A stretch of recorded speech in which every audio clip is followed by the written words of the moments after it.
प्रणाम। हरे कृष्ण हरे दंडवत प्रणाम। कृष्ण माता जी हरे दंडवत कृष्ण प्रणाम। माता जी दंडवत प्रणाम। कृष्ण हरे माता कृष्ण जी दंडवत दंड प्रणाम। प्रणाम। हरे इस्कॉन बेंगलोरी कृष्ण चालता हरे कृष्ण माताजी दंडवत हरे प्रणाम। પૂર્ણા हरे ક્લાસમાં આપ कृष्ण સૌનું माता ખૂબ जी। સ્વાગત છે। હરે કૃષ્ણ મયુરી માતાજી, કાજલ માતાજી, સીમા માતાજી, ઉર્વી हरे માતાજી, कृष्ण माता जी दंडवत प्रणाम। હરે કૃષ્ણ મુકેશ जय પ્રભુજી, श्री कृष्ण। જય શ્રી प्रणाम। કૃષ્ણ પુષ્પા માતાજી, મુકેશ પ્રભુજી, હિના માતાજી, हरे कृष्ण माताजी। હરે કૃષ્ણ રેડમી नोट। अच्छा सरला पटेल माताजी, रेखा माताजी, भावना माताजी, धर्मेश प्रभुजी, गीताबेन माताजी, चंद्रिका माताजी, धार्मी माताजी, यस हरे माताजी। कृष्ण माताजी। हरे कृष्ण ज्योति हरे माताजी, कृष्ण माता जी दंड प्रणाम। एड्रेस करो माताजी। हाँ हाँ कोस्ट आप दो। यस शरद व्यास हरे प्रभु जी, हरे कृष्ण कृष्ण माता जी माताजी। दंडवत प्रणाम। प्रणाम। एक्स्ट्रा थैंक्स शरद व्यास प्रभु जी અને કૃષ્ણ કૃપાલે પ્રભુ जी, खूब खूब धन्यवाद। अनिल प्रभु जी हरे कृष्ण। हरे कृष्ण माता जी दंडवत प्रणाम। हरे कृष्ण दंडवत प्रणाम। खूब खूब खूब कृष्ण સ્વાગત माता છે जी આપનો। दंडवत યસ प्रणाम। મીના માતાજી દંડવત પ્રણામ। ખૂબ સ્વાગત છે આપ સૌનું। આપણે કાલે 14મો અધ્યાય તો પ્રકૃતિના 3 ગુણો, જેને આપણે બંધારણ કહેતા હોઈએ છીએ ને, જે રીતે આપણા દરેક દરેક દેશના અલગ અલગ બંધારણ હોય છે, એમ આધ્યાત્મિક જગતનું પણ બંધારણ આપણે કાલે ભણ્યા। ને આજે આપણે કઈ રીતે 15મો અધ્યાય પુરુષોત્તમ યોગ, અને આપણે પુરુષોત્તમ મહિનો આવી રહ્યો છે, જસ્ટ 20 જ દિવસ બાકી છે હે ને। પુરુષોત્તમ મહિનાના કેટલા દિવસ બાકી છે? અધિક મહિનાના, આપણે એને અધિક મહિનો કહીએ છીએ ગુજરાતીમાં। Almost 20 days. આજે 11 થઈ ને। ખૂબ ખૂબ ખૂબ હા, ખૂબ પવિત્ર દિવસ છે આજનો, પણ ખૂબ સરસ દિવસ છે। અને આજે અમારી ઓફિસમાં સત્યનારાયણ કથા અમે કરી। અત્યારે હું એટલે થોડું દોડાદોડી થઈ ગઈ મારે, અને એવું કે છે ને કે સત્યનારાયણ કથા અધૂરી ના મુકાય એમ। અને એટલે પછી ભગવાનની કૃપા થઈ ગઈ કે બધું ઓલમોસ્ટ 7:30 સુધીમાં બધું પતી ગયું એમ। નહીતર એવું હતું કે 8, 8:30 થઈ જશે એમ। અને મારે ઓફિસથી ક્લાસ લેવો। प्रसाद लई निकलવું હા પ્રભુજી, પ્રસાદ લીધો। અને પ્રસાદ લીધો ને તો જસ્ટ 7:45 જેવું 46 મિનિટ થઈ, તો મેં કીધું હું 15 મિનિટમાં ઘરે પહોંચી જઈશ, કારણ કે પછી ત્યાં મારા હિસાબે બધાને રોકાવું પડે ઓફિસમાં। ક્લાસ આપણો 10 વાગે પતે। જોકે વિચાર એવો કર્યો હતો કે 8:30 સુધીમાં, 9 વાગ્યા સુધીમાં પછી હું વાઇન્ડ અપ એ તો કરીને પછી સાધુવાણિયા જેવું થાય ભાઈ, ભગવાન નારાજ થઈ જાય. ના ના, એટલે પછી બધા સ્ટાફને એવું કીધું કે અમે લોકો રોકાઈ જશું તમારો ક્લાસ પતે ત્યાં સુધી એમ। હું લેપટોપ ત્યાં લઈને જતી રહી હતી, પણ પાછી આવી ગઈ। એટલે તમારું જયારે ચાલતું હતું ને રીડિંગ, એટલે હું મોબાઈલમાં જોઈન્ટ હતી, પણ લેપટોપમાં બાકી હતું। માતાજી એક એક ક્વેશ્ચન ખાલી નાનકડો, તો હા આજે એકાદશી હોય, હા હા, તો તમે સત્યનારાયણ ભગવાનનો મહાપ્રસાદ લઈ શકીએ આપણે? યસ માતાજી। આપણે ઓકે। એટલે કેવું માતાજી, આપણે લેવાનો હોય છે, કેવી રીતે લેવાનો હોય છે પ્રસાદ? પ્રસાદની જેમ। ઓકે પ્રસાદ, માતાજી। હા પ્રસાદની જેમ આપણે, ફરાળાની જેમ નહીં. હા। ઓકે સેમ સેમ માતાજી। જગન્નાથ ભગવાનનો પ્રસાદ જેમ લઈ શકીએ છીએ ને આપણે, એવી રીતે હા સત્યનારાયણ હા, ભગવાનનો મહાપ્રસાદ પણ એ જ પ્રસાદ માતાજી એવો છે કે એનો આપણે અનાદર કરી શકતા ના થઈ નથી। શકે। અને યસ એ જ એની માતાજી। અંદર કથામાં આઈ થિંક તમે બધા કલાવતી માતાજીનું બધું સાંભળતા હશો, તો એ એટલે ખાલી એકચ્યુઅલી પ્રસાદ છે નથી ને લેતા। માતાજી, ઘણીવાર એકાદશીના દિવસે કથા કરાવવાનો વિચાર આવે, પણ આવું વિચાર આવે ને એટલે કથા પછી પણ બીજા જો દિવસે આવું જે કરાવે। માનતા હોય ને માતાજી, જે લોકો માનતા જી હોય ને, એ લોકો જી। રાજેગા લોટનો શીરો બનાવતા હોય છે પછી। આજે મને ઓકે ઘણાએ કીધું માતાજી। હતું, મહાપ્રસાદ હા। મેં જ બનાવ્યો હતો। અમારે તો અમારી ઓફિસમાં કેવું છે કે બધું એવું, એટલે બધું મહાપ્રસાદ મેં જ ઘરથી બનાવીને લઈ ગઈ હતી, તો મને ઘણાએ સજેશન ઓકે। કર્યું હતું કે રાજેગા લોટનો શીરો બનાવો એમ। બરાબર, તો એ પણ બનાવી હા। શકાય છે, એમાં કઈ વાંધો નહીં, એ પણ કહી શકાય। ઓકે માતાજી, થેન્ક યુ માતાજી। હા હા. આ વિચારો બધા પોસ્ટ આપજો યસ, ને। હા દેવાની માતાજી રહી ગયા। ઓકે, યસ ચંદ્રિક માતાજીનો હેન્ડરેસ છે। હરે કૃષ્ણ માતાજી। આપણે હરે કૃષ્ણ માતાજી, કદાચ 11 સુધી રવાનો શીરો હોય ને તો આપણે ખાઈએ નહીં ને, પણ સૂંઘી લઈએ ને તો ખાધા બરાબર જ ચાલે, કહેવાય, એટલે 11 નો ભાંગે અને ભગવાનનો અનાદર પણ ન થાય। હરે યસ કૃષ્ણ માતાજી, માતાજી। યસ માતાજી। પણ અમારા બ્રાહ્મણ જે આપણે તો હજી કળિયુગના જે બ્રાહ્મણો છે, એ બ્રાહ્મણ કેમ આપણે કરીએ છીએ હજી તો। બરાબર ને? ઓકે, તો આપણે શ્રી શ્રી રાધા ગોવિંદના ચરણમાં વંદન કરી, અને શિલા પ્રભુપાદ ભગવાનના શુદ્ધ ભક્ત, પછી અર્જુનજી, પછી આપણા જે ક્લાસ ચાલી રહ્યા છે ત્યાંથી, જેના આપણા ગુરુ મહારાજની કૃપાથી આ ક્લાસ ચાલુ કર્યા હતા એનડી પ્રભુજીએ, અને આપણે ઘરે બેઠા ગંગા આજે આવી રહી છે। અને અમે બધા બહુ નસીબદાર છો કે 14 અધ્યાય લેવલ 2 ના પૂર્ણ કરી અને આજે બધા 15મા અધ્યાય પૂર્ણ પુરુષોત્તમ યોગ તરફ આપણે આગળ વધી રહ્યા છીએ.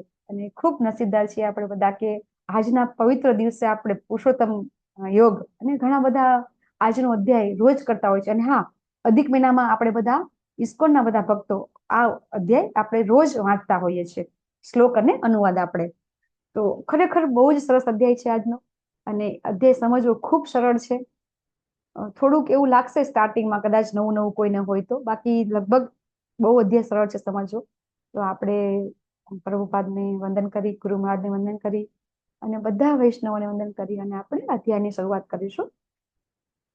તો તમે પણ બધા મંગલાચરણ મ્યુટ થઈને લઈ શકો છો. ઓમ અજ્ઞાનતિમિરાન્ધસ્ય જ્ઞાનાંજનશલાકયા ચક્ષુરુન્મિલિतं येन तस्मै श्रीगुरुवे नमः. श्रीचैतन्यमनोभीष्टं स्थापितं येन भूतले स्वयं रूप कदा मह्यं ददाति स्वपदान्तिकं. वन्देऽहं श्रीगुरु श्रीयुतपदकमलं श्रीगुरुन् वैष्णवांश्च. श्रीरूपं साग्रजातं सहगण रघुनाथान्वितं तं सजीवं साद्वैतं सावधूतं परिजनसहितं श्रीकृष्ण चैतन्य देवं श्रीराधा कृष्ण पादान् सहगण ललिता श्रीविशाखान्वितांश्च. हे कृष्ण करुणा सिंधु दीनबंधो जगतपते गोपेश गोपिका कांत राधा कांत नमोस्तुते. तप्त कांचन गौरांगी श्री राधे वृंदावनेश्वरी वृषभानुसुते देवी प्रणमामि हरिप्रिये. वाञ्छाकल्पतरुभ्यश्च कृपा सिन्धुभ्य एव च पतितानां पावनेभ्यो वैष्णवेभ्यो नमो नमः. अनंत अनंत कोटि वैष्णववृंदनी जय. जगत गुरु शिला प्रभुपादनी जय. नमः ओम विष्णुपादाय कृष्णप्रेष्ठाय भूतले श्रीमते भक्ति वेदांत स्वामी नामिने. नमस्ते सरस्वती देवे गौरवाणी प्रचारिणे निर्विशेष शून्यवादी पाश्चात्य देश तारिणे. जय श्री कृष्ण चैतन्य प्रभु नित्यानंद श्री अद्वैत गदाधर श्रीवासादि गौर भक्त वृंद. हरे कृष्ण कृष्ण कृष्ण हरे हरे हरे राम हरे हरे राम राम हरे हरे. રામ રામ હરે હરે हरे कृष्णा हरे હરે કૃષ્ણ માતાજી, દંડવત પ્રણામ. हरे कृष्ण दंडवत प्रणाम. हरे So, कृष्ण. હરે કૃષ્ણ. હરે કૃષ્ણ. પ્રિન્સી માતાજી, હરે કૃષ્ણ. ખૂબ ખૂબ સ્વાગત છે આપ સૌનું. હરે કૃષ્ણ. આપણે હિરલ માતાજી 9 વાગે ને પાર્ટિસિપેટ જ્યારે હાઈએસ્ટ હોય ને ત્યારે એક આપણે એનાઉન્સમેન્ટ કરવાની છે, તો મને યાદ કરાવજો માતાજી. હા માતાજી, હા બરાબર, માતાજી. ઇમ્પોર્ટન્ટ એનાઉન્સમેન્ટ છે તો આપણે કરી દઈએ. हरे कृष्ण. હરે કૃષ્ણ પ્રતિમા માતાજી સ્વાગત છે. લોપા માતાજી સ્વાગત છે. હરે કૃષ્ણ. હરે કૃષ્ણ યશોધરા માતાજી. માતાજી હરે કૃષ્ણ. નૈના માતાજી હરે કૃષ્ણ. ખૂબ ખૂબ સ્વાગત છે આપ સૌનું. આજનો હરે કૃષ્ણ હરે કૃષ્ણ. દંડવત પ્રણામ દંડવત પ્રણામ દંડવત પ્રણામ. हरे कृष्ण दंडवत प्रणाम. હરે કૃષ્ણ હરે કૃષ્ણ. શારદા માતાજી અને ઈશ્વર પ્રભુજી દંડવત પ્રણામ. નેહા ઠક્કર માતાજી દંડવત પ્રણામ. ખૂબ ખૂબ સ્વાગત છે બધાનું. સરલા પટેલ માતાજી બધાનું સ્વાગત છે. તો ગઈકાલે અને પરમ દિવસે 14મો અધ્યાય પ્રકૃતિના 3 ગુણ. તો એમાં ખરેખર શું સમજવાનું શું હતું આપણને? ભગવાને આપણને આ 3 ગુણો વિશે આપણે જોઈએ છીએ કે આ 3 દેવી છે એને આપણે પ્રકૃતિ કહેતા હોઈએ છીએ. ભૌતિક પ્રકૃતિ, માયા દેવી, 3 ગુણો, પછી આપણે કહીએ છીએ ને કે માયા છે એ ભ્રમ છે, બરાબર, મિથ્યા છે, જગત મિથ્યા છે. આ બધું તમે સાંભળ્યું હશે. તો આ 2 દિવસ તમે 3 ગુણો વિશે તમે સમજ્યા તો ખરેખર 3 ગુણો વિશે તો ભગવાને બીજા અધ્યાયમાં જ આપી દીધું હતું ને. ભગવાને અર્જુનજીને કીધું હતું ને કે ત્રૈગુણ્યા વિષયા વેદા નૈસ્ત્રય ગુણ્ય ભવાર્જુન. એટલે અર્જુનને એમ કે છે ભગવાન કે તારે તો 3 ગુણોથી ઉપર ઉઠવાનું છે. તો તમે ગઈકાલે અને પરમ દિવસે 14મા અધ્યાયમાં 3 ગુણો વિશે જ આપ્યું છે. 3 ગુણોના ઉપર શુદ્ધ સત્વ વિશે ક્યાંય આપ્યું નથી. તો શા માટે આવું કર્યું છે ભગવાને? કોઈ કહેશે મને? 3 ગુણો વિશે જ ચર્ચા કરી છે 14મા અધ્યાયમાં, હે ને? 17મા અધ્યાયમાં પણ આવશે સેમ, 18મા અધ્યાયમાં પણ સેમ આવશે. ક્યાંય એવું નથી આવતું કે આ 3 ગુણોથી ઉપર વાત થાય છે. પણ બીજા અધ્યાયમાં આવી ગયું કે આ 3 ગુણમાં આપણે રહેવાનું નથી. અર્જુનજીને એમ કે છે તારે તો આ ગુણમાં રહેવાનું નથી. તો પછી શા માટે આવા 3 ગુણો આપવાની જરૂર છે? જો 3 ગુણમાં રહેવાનું જ ન હોય, બરાબર ને, જે વસ્તુમાં આપણે એનો ઉપયોગ જ ન કરવાનો હોય એ વસ્તુ ભગવાન આખો અધ્યાય, એક અધ્યાય નહીં, અઢી અધ્યાય આપે છે. 14મો અધ્યાય છે, 17મો છે, અને પાછો 18મો અડધો જેવો સમથિંગ છે અધ્યાય. તો આટલા બધા શ્લોક ભગવાન કઈ રીતે આપણને સમજાવવા માટે આપી શકે? તો એનું કંઈક મહત્વ તો હશે ને? કોઈ સમજાઈ શકશે અથવા તો કોઈ સમજી ગયા હોય? શ્રી કૃષ્ણ. થોડો સવાલ અઘરો છે. હરે કૃષ્ણ માતાજી. હરે કૃષ્ણ. હવે પ્રકૃતિના 3 ગુણો છે, સત્વગુણ, રજોગુણ ને તમોગુણ. હા. હવે એ સત્વગુણમાં છે ને, એમાં મનુષ્ય છે ને એ શુદ્ધ હોવાથી પ્રકાશને આપનારો, મનુષ્યને સર્વ પાપ કર્મોથી મુક્ત કરનારો હોય છે. જ્યારે રજોગુણ છે એ અમર્યાદિત ઈચ્છાઓ અને તૃષ્ણાને કારણે થાય છે. અને એ તો જ્યારે બરાબર છે. મારો પ્રશ્ન ન સમજ્યા માતાજી. મારો પ્રશ્ન એમ છે કે શા માટે આ 3 ગુણો વિશે ભગવાન આ અઢી અધ્યાય આપે છે, એ મારો પ્રશ્ન છે. એક મિનિટ દેવાની માતાજી, મારો હેન્ડ રેઝ ડાઉન કરી નાખો ને, મારું જતું રહ્યું છે સ્ક્રીન. મારો હેન્ડ ડાઉન કરી નાખો. યસ માતાજી, થેન્ક યુ. યસ વિજય પ્રભુજી. હરે કૃષ્ણ. મહાપ્રભુજી તમે મ્યુટ છો. માતાજી, આપણને મેસેજ મળ્યો અગત્યનો છે, અર્જુનના માધ્યમથી. પહેલું એ. અને બીજું એ કે એ બી ખબર હોવી જોઈએ કે શું નથી કરવાનું. ઓકે. જે ગુણોમાં એને નથી બરાબર. હા, યસ પ્રભુજી. એ બી તો નોલેજમાં હોવું જોઈએ ને. હા, તમારો અવાજ ક્લિયર નથી આવતો પ્રભુજી, પણ હું સમજી ગઈ. હા, હું સમજી ગઈ પ્રભુજી. હા, યસ ધાર્વી માતાજી.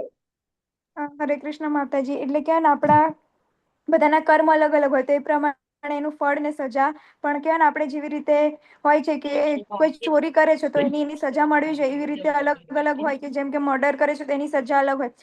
એવી રીતે કાયદાની જરૂર પડે છે. અને બીજું એ કે બધાને ભોગ ભોગવવા હોય છે. તો કહેવાય ને, જો કાયદો જ ના હોય તો પછી એક જ જણ બધો ભોગ ભોગવશે ને, કહેવાય ને કોઈ કહેવાય ને શાંતિ નહીં રહે. એમ બધા કહેવાય ને ઇક્વલી બધાને ભોગ ભોગવવાનું હોય તો એ ના પોસિબલ થાય જો માયાદેવીના 3 ગુણો ના હોય તો. ઓકે.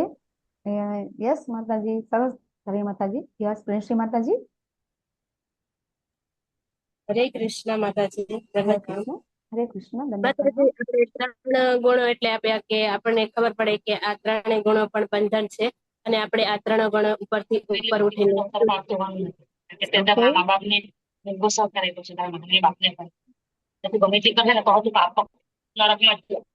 અવાજ તમારો ગાજે છે માતાજી થોડો. યસ હિરલ માતાજી, હિરલ પટેલ માતાજી. હરે કૃષ્ણ માતાજી. ભગવાન પૂર્ણ પુરુષોત્તમ પરમેશ્વર છે, આપણા પરમ પિતા છે, અને ઈચ્છે છે કે આપણે એમની પાસે જલ્દીથી જતા રહીએ. અને આ 3 ગુણોથી ઉપર ઉઠીને ગુણાતીત અવસ્થા પ્રાપ્ત કરીશું તો જ ભગવત પ્રાપ્તિ શક્ય બનશે. અને એ ભગવાન જાણે છે, એટલા માટે ભગવાન આપણને આ 3 ગુણો વિશે આટલા બધા જ અધ્યાયમાં આટલી ઊંડી સમજૂતી આપે છે. હરે કૃષ્ણ માતાજી. યસ યસ, થેન્ક યુ માતાજી, હિરલ માતાજી. યસ દેવાની માતાજી. બહુ જરૂરી છે આ સમજવું, જાણવું ખૂબ જરૂરી છે. હા, હરે કૃષ્ણ માતાજી. હવે શુદ્ધ સત્વ ગુણમાં રહેવા માટે આપણે પેલા એ તો જાણવું જોઈએ કે કેટલા પ્રકારના આપણે કર્મ કરીએ છીએ, અને એના વિશે જો આપણે જ્યાં સુધી નોલેજ ના હોય, એ કહેવાય ને કે પેલા આપણે નીચે તો જાણવું જોઈએ, પછી ઉપરના લેવલે જઈ શકીએ. તો સ્ટાર્ટિંગમાં તમે જે પણ કર્મો કરો છો આખા દિવસ દરમિયાન, એ તમારા કર્મ કેવા છે, સત્વ ગુણ વાળા છે, રજો ગુણ વાળા છે, તમને ખબર કેમ પડે એમ? તો એના વિશે આપણે જો અત્યારે ડિટેલિંગ પ્રભુજી ભગવાન આપને ના જણાવે તો આપણે શુદ્ધ સત્વ વિશે જાણી જ નહીં, તો આપણે શુદ્ધ સત્વમાં જઈએ કેવી રીતે? એટલે આપણે આ બધા જ ગુણો વિશે આપણે જાણવું જોઈએ કે પ્રકૃતિના 3 ગુણો જે છે, સત્વ, રજસ અને તમસ, એની જો ડિટેલિંગ આપને ખબર હશે તો કેવી રીતે એ આપને બાંધે છે, તો આપણે એમાંથી કેવી રીતે છૂટી શકીએ એનો પ્રયત્ન કરી શકીએ, તો પછી આપણે શુદ્ધ સત્વ તરફ પ્રયાણ કરી શકીએ. માતાજી જી જી માતાજી, કદાચ મારા મંતવ્ય. યસ યસ, બધું એકદમ સાચા જ છો. યસ રેખા માતાજી. હરે કૃષ્ણ. હરે કૃષ્ણ માતાજી, દંડવત પ્રણામ. હરે કૃષ્ણ. માતાજી, આપણે જે ભગવાને ભગવદ ગીતામાં 3 જે સિક્રેટ બતાવ્યા છે, એનામાંથી પહેલું છે હું શરીર નથી, આત્મા છું. બીજું છે આપણે હું કોણ છું એ જાણવા માટે. તો જ્યારે આપણે મનુષ્ય છે એ 3 ગુણોમાં રહે છે, સત્વગુણ, રજોગુણ, તમો. આ 3 ગુણ એકબીજા ઉપર હાવી થવાની કોશિશ કરે છે. જ્યાં સુધી આપણે નહીં જાણીએ કે આપણે સત્વગુણ અને સત્વગુણ મતલબ મોક્ષ માટે અથવા ભગવાન પ્રાપ્તિ માટે ઇનફ નથી. એના એ 3 થી ઉપર ઉઠવા માટે આપણે તત્વ મતલબ 3 ગુણ જાણવા જરૂરી છે. એટલે ભગવાન આપણે આ 3 ગુણ વિશે સારી રીતે સમજ આપે છે, જેથી આપણે આ 3 થી ઉપર ઉઠી અને આપણે બહુ સરસ, ભગવત પ્રાપ્તિ કરી શકીએ. બહુ અરે સરસ, બહુ સરસ, બહુ સરસ રેખા માતાજી. યસ ચંદ્રિકા માતાજી. હરે કૃષ્ણ માતાજી. ભગવાન હા. કહે છે કે આ 3 ગુણ છે ને મારી દેવી માયા છે. 3 ગુણને દેવી માયા કરી અને પોતે એ દેવી માયા છે આપણા બદ્ધ જીવને કઈ રીતે બાંધી રાખે છે એ ચિત્રો દ્વારા સમજાવે છે. અને ભગવાન એનાથી ઉપર છે. એટલે ભગવાને યસ કીધું કે આ મારી દેવી માયા છે, આને પાર કરવી અત્યંત કઠિન છે, પણ જે મારા શરણે આવી જશે તો એ સહેલું થઈ જશે. એટલે ભગવાન કદાચ એ નીચે આવે તો પણ ભગવાન જ રહે છે. એવું નથી કે ભગવાન એને અંડરમાં રહે છે. ભગવાન ઉપર છે અને ભગવાનને જયારે જરૂર પડે ત્યારે નીચે પણ આવી શકે છે. એટલે ભગવાનનો જે શક્તિ છે કઈ ઓછી નથી થતી. ભગવાન રહે છે. એટલે ભગવાન કહે છે કે આ મારી દેવી માયા કીધી છે માતાજી. એટલે આને પાર હરી કરવી બોલ. અત્યંત કઠિન છે, પણ જે લોકો મારે શરણે નવો આવશે પોઈન્ટ, એને હું નવો તરત પોઈન્ટ જ લઈ આવ્યા. આમાંથી યસ માતાજી, છૂટી કરી યસ દઈશ. માતાજી, બહુ સરસ. હરે યસ કૃષ્ણ માતાજી. માતાજી. યસ કલાવતી માતાજી. Yes yes. હરે કૃષ્ણ માતાજી. હા હા. આ ભગવાને આમાં અધ્યાયમાં એમ કીધું એમ કે આ જે સત્વગુણ, રજોગુણ ને તમોગુણ છે, 3 સોનાની સાંકળ છે, ચાંદીની અને લોખંડની સાંકળ છે. બંધન એટલે બંધન, તમે ગમે તે માર્યો એમ. એટલે કે આ બધું છોડી દો અને તમે મારા શરણે અને મારી શરણાગતિ સ્વીકાર. હરી બોલ. હરે કૃષ્ણ ઓલમોસ્ટ માતાજી. બધાનું યસ. તારી માતાજી નવું કેવું છે? હા માતાજી, નવું એટલે આપણી જે ઈચ્છાઓ છે ને એ પણ આપણી પૂરી ભૌતિક ઈચ્છાઓ કરતા હોય છે. આપણા કર્મ હિસાબથી એની આપણી ઈચ્છાઓ પણ પૂરી કરતા હોય છે. અને એ યસ પણ ભગવાન દ્વારા જ થતી હોય છે. પણ એને સોંપેલું છે કામ એવી રીતે. યસ. ભગવાને સ્ટાર્ટિંગ થી બીજા અધ્યાયથી ચાલુ કરીને ભગવાને કર્મ નું જ્ઞાન આપ્યું કે કેવી રીતે કર્મ દ્વારા ભગવત પ્રાપ્તિ કરવી. બરાબર ને? 7 થી 12 અધ્યાયમાં ભગવાને કઈ રીતે ભક્તિ દ્વારા ભગવત પ્રાપ્તિ કરવી. અને હવે આ જ્ઞાન ભગવાન આપી રહ્યા છે કે કઈ રીતે જ્ઞાનનો માર્ગ અપનાવી અને આપણે ભગવત પ્રાપ્તિ કરવાની છે. બરાબર ને? હવે આપણે કયા અધ્યાય છે? આ બધા જ્ઞાનના છે. તો આ બધું જ્ઞાન ભગવાન આપણને આપી રહ્યા છે. શું જ્ઞાન આપી રહ્યા છે? કે ભગવાને તો અર્જુનજીને બીજા અધ્યાયમાં જ કહી દીધું હતું કે 3 ગુણની ઉપર જ રહેવાનું છે. પણ આપણી કન્ડિશન, આપણી પોઝિશન, સ્થિતિ કઈ છે અત્યારની કન્ડિશન, આપણે લાયકાત તો કેળવવી પડશે ને. ભગવાન આપણને ભગવદ ગીતામાં 3 લાયકાત કીધી છે. કઈ કઈ લાયકાત કીધી છે ભગવાન આપણને? કે એ લાયકાત હશે તો જ આપણે આ વસ્તુ બધી કરી શકીશું. ભગવત પ્રાપ્તિ કરવા માટે જે બધા પગથિયા છે, જે આપણે 12મા અધ્યાયમાં ભગવાન આપણને સમજાવ્યા. બરાબર ને? કે કઈ રીતે સૌથી નીચે જ્ઞાન, પછી ધ્યાન, સકામ કર્મયોગ, નિષ્કામ કર્મયોગ, સાધના, ભક્તિ, અનન્ય ભક્તિ. હવે એ સુધી પહોંચવાના જે પગથિયા છે, એ પગથિયા સુધી પહોંચવા માટે ભગવાને આપણને જ્ઞાન તો આપી દીધું. બરાબર છે? પણ હવે ઈ જ્ઞાન પૂરતું નથી. આપણે દાખલા તરીકે કોઈ વ્યક્તિ 12 સાયન્સમાં ભણવા માટે બેસી જાય છે, પણ એ વ્યક્તિ જયારે 10th ની અંદર અથવા તો જયારે એ લોકોએ સ્ટ્રીમ નક્કી કરવી હોય કે મારે સાયન્સ લેવું છે કે મારે કોમર્સ લેવું છે કે આર્ટ્સ લેવું છે, બરાબર ને? એ સ્ટ્રીમ નક્કી કરવાની હોય ત્યારે એ વ્યક્તિને પોતાને તો ખબર હોવી જોઈએ કે પોતે કેટલા પાયામાં છે. ખ્યાલ આવ્યો? કે પોતાને તો ખબર હોવી જોઈએ ને કે હું કઈ રીતે, આપણી પાસે કયા ગુણ છે. આપણે 3 સ્ટ્રીમની 3 ગુણો સમજી લો તમે, આર્ટ્સ, કોમર્સ ને સાયન્સ. બરાબર ને? તો આપણે કઈ સ્ટેજમાં છીએ એ જાણીશું તો પછી આપણે કંઈક નક્કી કરી શકીશું કે ક્યાં જશું આપણે. અને એ રીતે આ 3 ગુણો છે. એ 3 ગુણો આપણે ગોલોકા ચાર્ટ કરીશું, પણ અત્યારે પાછી પીપીટી માંથી શેર નહીં થાય. હું આવતીકાલે સીધી પીપીટી શેર કરીને પછી આવીશ. આજે અમારું થોડું લેટ થઈ ગયું ને આપણે, તો હવે બહુ જ આપણે ગોલોકા ચાર્ટ સમજવો બહુ જરૂરી છે. કારણ કે એ વગર આ બધું જેને કહેવાય ને કે ઉપરથી જશે, બધું હવામાં જશે. બરાબર ને? ગોલોકા ચાર્ટ સમજીશું તો તમને વધારે મજા આવશે. તો આપણે આ શુદ્ધ સત્વ છે ને, એ શુદ્ધ સત્વ જે રહ્યું ને એના માટે સત્વ ગુણ જરૂરી છે. આપણે શુદ્ધ સત્વમાં ક્યારે આવીશું? કે જ્યારે આપણે સત્વ ગુણ સુધી પહોંચી જશું. પણ સત્વ ગુણ સુધી એટલે કેવા? કન્ટિન્યુ સત્વ ગુણમાં. પછી એમાં રજોગુણ તમોગુણ મિશ્રિત નથી કરવાનું. અત્યારે તો આપણે 24 કલાકમાં કદાચ 2 કે 3 કલાક સત્વગુણમાં રહી શકતા હશું. કદાચ તમે 5 કલાક 6 કલાક રહી શકતા હોય તો બહુ નસીબની વાત છે. બાકી તો મોટા ભાગના રજોગુણમાં વધારે હોય છે. આપણે અત્યારે 99% છે રજોગુણી હોય છે, કારણ કે આપણે ઈચ્છા બહુ છે. જેટલી ઈચ્છા પ્રબળ એટલો રજોગુણ વધારે. બહુ સારું છે. તમોગુણ તો નથી ને. રજોગુણ હોય એ પણ કોઈ ખરાબ નથી, કારણ કે રજોગુણમાંથી પણ સત્વગુણમાં જલ્દીથી આવી શકાય છે. તમોગુણમાંથી નથી આવી શકાતું, પણ રજોગુણમાંથી સત્વગુણમાં જલ્દી આવી શકાય છે. અને એ રીતે સત્વગુણ છે એ આપણે તમે બધા પ્લેનમાં જતા હશો, બરાબર ને? તો પ્લેન છે એ પ્લેનને ઉડવા માટે જે એનો વે હોય એને આપણે રનવે કહીએ છીએ. એ રનવે કેવો હોય છે? હાર્ડ હોય છે, કે જેની ઉપર પ્લેન સારી રીતે ચાલી શકે. એ ડામર રોડ જે બીજો આપણે રોડ હાઈવે હોય એની ઉપર પ્લેન ના જઈ શકે. એના માટે સ્પેશિયલ રસ્તો બનાવવો પડે ને. તો સેમ સત્વગુણ છે એ સ્પેશિયલ શુદ્ધ સત્વ માટે રસ્તો છે, કે જેની ઉપરથી આપણું શુદ્ધ સત્વનું જે પ્લેન છે એને કહેવાય કે ટેકઅપ થઈ શકે.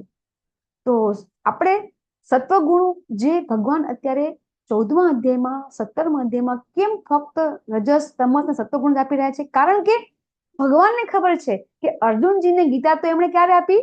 કયા યુગમાં આપી છે? ભગવદ ગીતા કયા યુગમાં આવી ગઈ? દ્વાપર યુગમાં. આજથી સમથિંગ 5000 વર્ષ પહેલા જ આપી દે ભગવાન. અને પછી તરત જ કળિયુગ આવવાનો હતો.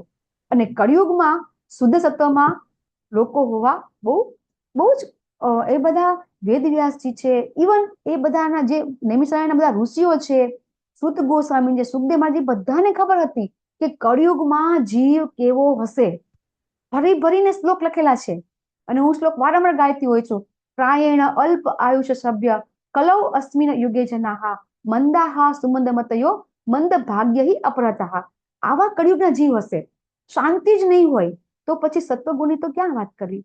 રજસ અને તમસ ગુણથી આગળ આવી નથી શકવાના. અત્યારે આપણે શું કહીએ છીએ કે બ્રાહ્મણના જે ગુણ છે, બરાબર, જે 18મા અધ્યાયમાં આપણે આવશે, સમો દમ તપશ્ચ શાંતિમ આર્જવ એ વચ, બરાબર. તો એ બધા જે બ્રાહ્મણના જે ગુણ છે એ ગુણ હોય તો એ બ્રાહ્મણ કહેવાય અને એ સત્વગુણી કહેવાય. બ્રાહ્મણ ઓલરેડી સત્વગુણમાં હોય એને આપણે બ્રાહ્મણ કહીએ છીએ. તો પ્રભુપાદના લેક્ચર છે એમાં પ્રભુપાદ તો કે છે કે અત્યારે આખો સમાજ હેડ વગરનો છે. કેમ હેડ વગરનો છે? તો કે બ્રાહ્મણને માથું કહેવામાં આવે છે. બ્રાહ્મણ છે એ હેડ છે. તો એક પણ વ્યક્તિ અત્યારે બ્રાહ્મણ નથી તો કઈ રીતે સત્વગુણમાં લોકો હશે? છે જ નહીં લોકો સત્વગુણમાં. પણ આપણને બધાને આખી દિનચર્યા પ્રભુપાદે આપી છે કે જેથી કરીને આપણે આખો દિવસ બધા મેક્સિમમ સત્વગુણમાં રહેવાની કોશિશ કરી શકીએ છીએ. તો આ જે અધ્યાય છે, ભગવાન 14મો અધ્યાય આપણને એ રીતે આપે છે કે કઈ રીતે આપણે સત્વગુણ સુધી તો આવી શકીએ. અને મોટાભાગના જે બીજા સંપ્રદાયમાં છે એટલા માટે એ લોકો શુદ્ધ સત્વની વાત ક્યાંય કરતા જ નથી. બધા લોકો તમે જોજો, જેટલા ભગવદ ગીતાનો અભ્યાસ કરાવતા હશે અથવા તો સમજતા હશે, વાંચતા હશે, એ લોકો ક્યાં સુધી કરે છે વાત? ફક્ત સત્વગુણ સુધી. તમે ક્યાંય શુદ્ધ સત્વ મેં પણ નતો સાંભળ્યો. તમે સાંભળ્યો તો મને ખબર નહીં. મેં પણ સત્વગુણ સુધી મને પણ એવું જ ખબર હતી કે સત્વગુણ શ્રેષ્ઠ છે, એવું આપણને ખબર હતી. પણ હવે આપણને આપણા પરંપરામાં આપણે જ્ઞાન લઈએ છીએ તો આપણને ખબર પડે છે કે ભલે ભગવાને 3 ગુણની વાત કરી પણ શ્રેષ્ઠ ગુણ તો શુદ્ધ સત્વ છે. અને એ રીતે આપણે ગઈકાલે અધ્યાય શીખ્યા. તો એ અધ્યાયની અંદર કાલે એક શ્રેષ્ઠ શ્લોક હતો કે એ શ્લોક છે એનું કનેક્શન છે આજે 15મા અધ્યાય સાથે. ગઈકાલે કયો એવો શ્લોક હતો કે જેના કારણે 15મો અધ્યાય ચાલુ થાય છે? જો ભગવાન ભગવદ ગીતા અધ્યાય વાઇઝ નથી બોલ્યા ને. ભગવાન ડાયરેક્ટ આખી 45 મિનિટની ભગવદ ગીતા કન્ટિન્યુઅસ ભગવાન ગીત ગાયું છે. તો આજે 15મો અધ્યાય કેમ ચાલુ થયો? ગઈકાલે એવો કયો શ્લોક આવી ગયો? ચર્ચા થઈ હતી ગઈકાલે?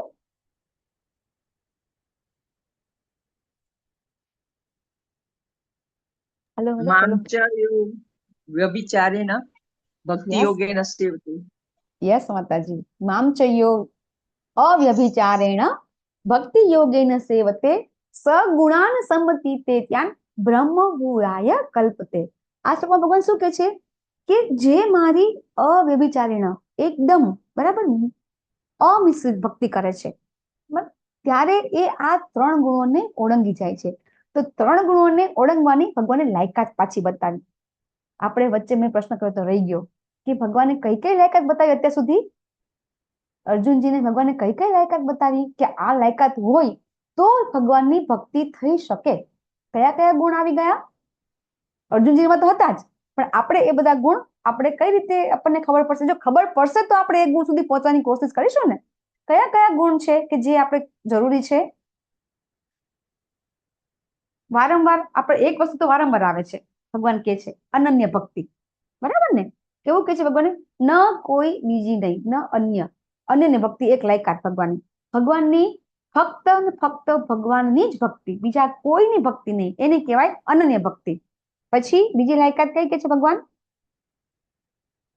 હરે કૃષ્ણ. યસ ચંદ્રિકા માતાજી. સતતમ ગુરુનું કીર્તન. શરણ લેવું માતાજી, સતતમ કીર્તન. દીક્ષા લેવી. ઓકે, મામ. માતાજી આ સતતમ કીર્તયંતો મામ. લાયકાત કહું છું, લાયકાત. ભક્તો લાયકાત હસી સખા છે તે વારે વાત કરો ભક્ત છો હસીને માતાજી. સખા ચેતી. યસ પ્રભુજી, પછી એટલી લાયકાત. અનસૂયવે અનસૂયવે, ઈર્ષા નથી હા કરતો. હા, આ લાયકાત આપણી. યસ પ્રભુજી, અનસૂયવે, હા, અનગ. અને હા, નિષ્પાપ, બરાબર. ભગવાન, અવ્યભિચારે. હા, આજે કીધું ભગવાને અવ્યચાર ભક્તિ કરવાની કીધી ભગવાને. તો આપણી લાયકાત કઈ જોઈએ છે? લલિતકુમાર પ્રભુજીએ કીધું એ. એક તો અનસૂયવે, ભગવાન શું કે છે અર્જુનને કે તું મારી ઈર્ષા કરતો નથી. તો એનો અર્થ શું થયો? કે બીજા ઈર્ષા કરે છે. કોઈ એમ કે ભગવાનની ઈર્ષા કેવી રીતે આપણે કરીએ? ઘણા બધા કે જો ભગવાન એમ કહેતા હોય કે તમે મારી ઈર્ષા કરો છો, તો ભગવાનની ઈર્ષા આપણે કઈ રીતે કરીએ છીએ? કોઈ કહેશે મને ભગવાનની ઈર્ષા આપણે કઈ રીતે કરીએ છીએ? હું આ કરી જ લઈશ, આજે હું કરી જ લઈશ આ વસ્તુ. યસ પ્રભુજી. એ જ કે આપણે ભોગતા બનવાની કોશિશ કરીએ. હા, આ બધું હું કરીશ, આ હું કરી શકીશ, આ હું કરી જ શકીશ. કેમ ન કરી શકું? બરાબર, આપણે બધું કરી શકીએ. અને આવું જે બોલે ને એને આપણે બહુ જ બુદ્ધિશાળી કહેતા હોય છે, બહુ જ. જયારે કોઈ એમ કે હું તો ગમે તે થાય આ કરી છૂટકો કરું, એમ. આ યસ ચંદ્રિકા માતાજી, આ કામ કરી છૂટકો કરું, કરી જ લઉં, હું કરું. માતાજી, હું મારા ઘરનું ભરણ પોષણ હું કરું છું, હું જ કરું મારા છું. વગર કાંઈ નહીં ચાલે, મારે હું હોઉં તો જ બધું થાય. હા, તો આનો અર્થ શું થયો? કે આપણે હજી આપણી જાતને એમ કહીએ છીએ કે હું જ બધું કરું. તો આ છે ભગવાનની ઈર્ષા.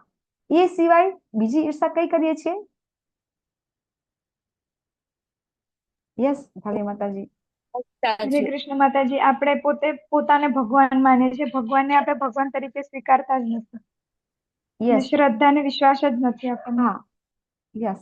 બીજી એક ઈર્ષા કરીએ છીએ. યસ લલિતમાં પ્રભુજી, આપણે ભગવાનની ઈર્ષા કરીએ છીએ. સ્વામિત્વનો ભાવ છે આપણે. સ્વામિત્વનો ભાવ છે. અને આપણે કોઈ પણ જયારે બીજાને શ્રેષ્ઠ કહીએ છીએ ને, પછી કોઈ વ્યક્તિ હોય કે કોઈ દેવી દેવતા હોય, બીજાને જયારે આપણે શ્રેષ્ઠ કહીએ છીએ ને, એટલે એનો અર્થ થયો ભગવાનની ઈર્ષા કરી કહેવાય.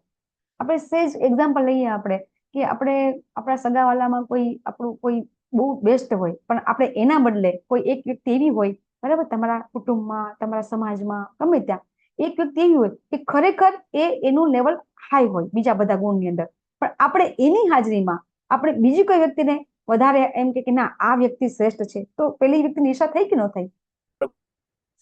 સમજવા માટે સમજાવવા કહી શકાઈ રહ્યો છું કે જ્યારે કોઈ વ્યક્તિ ખરેખર લાયક છે, એ વ્યક્તિને લાયક કહેવાને બદલે આપણે કોઈ બીજી વ્યક્તિને લાયક કહીએ ને, તો પણ પેલી વ્યક્તિની ઈર્ષા જ કહેવાય. બરાબર? તો આ રીતે આપણે ભગવાનની ઈર્ષા કરતા હોઈએ છીએ. એક ઈર્ષા કરીએ છીએ, બીજી છે ઈર્ષા નહીં કરવાની. બરાબર? બીજું અને કીધું ને નિષ્પાપ, માતાજી કીધું ભગવાનનું કોઈ નિષ્પાપ રહેવાનું, ભગવાનની આપણે બિલકુલ બને ત્યાં સુધી કોઈ પણ જાતના પાપથી દૂર રહેવાનું. પણ પાપ તો થશે જ, તો આપણે નિષ્પાપ કઈ રીતે થઈ શકીશું? પાપ તો થવાના જ છે આપણાથી. હું તો કહું છું ડગલે પગલે પાપ થાય છે, તો આપણે નિષ્પાપ કઈ રીતે થઈ શકીશું? એ પણ આપણે આગળ કરી દીધી છે. ભગવાનને સેન્ટરમાં રાખીને કર્મ કરીશું તો ભક્તિ. યસ, ભગવાનનું નામ જપ. ભગવાનના એક નામથી, આજે પણ એક લેક્ચરમાં પ્રભુ વાત કરતા હતા, એક નામથી બધા જ આપણા પાપ નષ્ટ થાય છે, થાય જ છે, કોઈ શંકા નથી. તો ભગવાનનું નામ લેવાથી આપણે નિષ્પાપ થઈ શકીએ છીએ. બરાબર છે? પછી ત્રીજું એક ચર્ચા આપણે કરી દીધી કે ભગવાનની કેવી ભક્તિ કરવાની, અનન્ય, અમિશ્રિત, અવ્યભિચારીને ભક્તિ કરવાની આપણે કોશિશ કરવાની, બરાબર છે. અને એ રીતે આપણે આ શ્લોકમાં ભગવાને આપણને એવું સમજાવ્યું કે મામ ચ યો અવ્યભિચારેણ, તો જ્યારે તમે આવી ભક્તિ કરશો તો તમે બ્રહ્મપદ સુધી પહોંચી જશો. અહીંયા બ્રહ્મપદ એટલે આપણે ભગવાનનું વૈકુંઠ જગત સમજવાનું છે. ત્યાં સુધી આપણે પહોંચવું હોય તો આવું કરવું પડે. હવે ઘણા એમ કહેશે કે ચલો અમે ભક્તિ કરી લઈએ, અનન્ય ભક્તિ કરી લઈએ, અવ્યભિચારીને ભક્તિ કરી લઈએ, પણ સાબિતી શું કે ભગવાનનું જગતમાં જવાશે? અથવા તો ભગવાનનું જગત એવું તો કેવું છે કે જ્યાં આપણે જવાની આપણને ઈચ્છા થાય, કે આપણને ભગવાન આજે આપણને આગળ ટ્રેલર તો ભગવાન બતાવે જ છે, પણ અહીંયા ભગવાન આપણને પરફેક્ટ કહે છે કે મારું જગત આવું છે. અને એવી રીતે ભગવાન આપણને આજે ટ્રેલર બતાવશે કે કઈ રીતે આપણે ભગવાનના ધામમાં જઈ શકવા માટે આતુર થઈ જઈએ. તો આપણને ભગવાન એ પણ સમજાવે છે. આજનો અધ્યાયમાં 15મો અધ્યાયને પૂર્ણ પુરુષોત્તમ યોગ શું કામ કહેવામાં આવે છે? આઈ થિંક ભગવદ્ ગીતાના આપણા 5 વિષય છે, બરાબર ને? બોલો. ઈશ્વર, જીવ, પ્રકૃતિ, કાળ અને કર્મ, બરાબર છે ને? તો આજના અધ્યાયમાં લગભગ બધું જ આવી જાય છે, થોડું. અને આ અધ્યાય ખાલી એક જ અધ્યાય જો કોઈ વાંચે અને સમજે ને તો પણ ભગવત ધામ જઈ શકાય. એક જ અધ્યાય. આ પુરુષોત્તમ યોગમાં ભગવાને એટલું સરસ જ્ઞાન આપ્યું છે કે એક જ અધ્યાય સમજી જવાથી ભગવત ધામ જઈ શકાય છે. એટલો સરસ આજનો અધ્યાય છે. તો આપણે અધ્યાય ચાલુ કરીશું. સૌથી પહેલા છે 15.1 થી 15.6 ભૌતિક જગતથી અલિપ્ત થવું. એટલે કે હવે આપણને ભગવાન પહેલા શું સમજાઈ રહ્યા છે કે આપણે દાખલા તરીકે ભગવાનના ધામમાં જવું હોય, ભગવાન એમનું ધામ બતાવે, પણ પેલા એ તો જોઈએ કે આપણું ધામ કેવું છે, કે જ્યાં આપણે રહ્યા છીએ, જે ભૌતિક જગતમાં આપણે રહીએ છીએ અત્યારે, એ જગત કેવું છે એ જો સમજીશું, બરાબર, તો પછી આપણને પેલું શ્રેષ્ઠ લાગશે કે હા આ આવું છે અને પેલું આટલું સરસ છે. તો એટલા માટે ભગવાન પેલા આપણી સ્થિતિ જ્યાં છે, આપણું જગત જ્યાં છે એ સમજાઈ રહ્યા છે. અને અહીંયા શ્રી ભગવાન ઉવાચથી શરૂઆત થાય છે, કારણ કે ભગવાન છે એ 14મા અધ્યાયથી અર્જુનજીને જ્ઞાન આપી રહ્યા છે. ઉર્ધમૂલમ અધઃ શાખમ અશ્વત્થમ પ્રાહુત અવ્યયમ. ભગવાન કહે છે કે એક એવું વૃક્ષ છે જેના મૂળ છે ઉર્ધ્વ છે અને શાખા અધઃ નીચે છે, એવું અશ્વત્થનું વૃક્ષ છે. અશ્વત્થનું વૃક્ષ અહીંયા આપણે વડનું વૃક્ષ આપણે કહેતા હોય છે, ઘણા પીપળાનું કહે છે, પણ વડનું ફીટ એટલા માટે બેસે છે કે વડની વડવાયું જેમ અહીંયા આપણને આગળ આવશે કે એના મૂળ ઉપર નીચે જાય છે. તો વડની અંદર એવું થતું હોય, તમે જોયું હશે કે વડની અંદર જે મૂળ નીકળે એને આપણે વડવાઈ કહેતા હોઈએ છીએ. એ જમીનમાં જાય, પછી જમીનમાં ગયા પછી એ જમીન છે એ વડવાઈ પછી અંદર જમીનમાં જઈને મૂળ થઈ જાય, એમાંથી પાછી શાખા નીકળે. તો એટલા માટે આપણે અહીંયા વડનું વૃક્ષ આપણે કહેતા હોઈએ છીએ. એવું વૃક્ષ છે કે જેનો મૂળ છે એ ઉપર છે, ઉર્ધ્વ મૂળ છે, અધઃ શાખમ.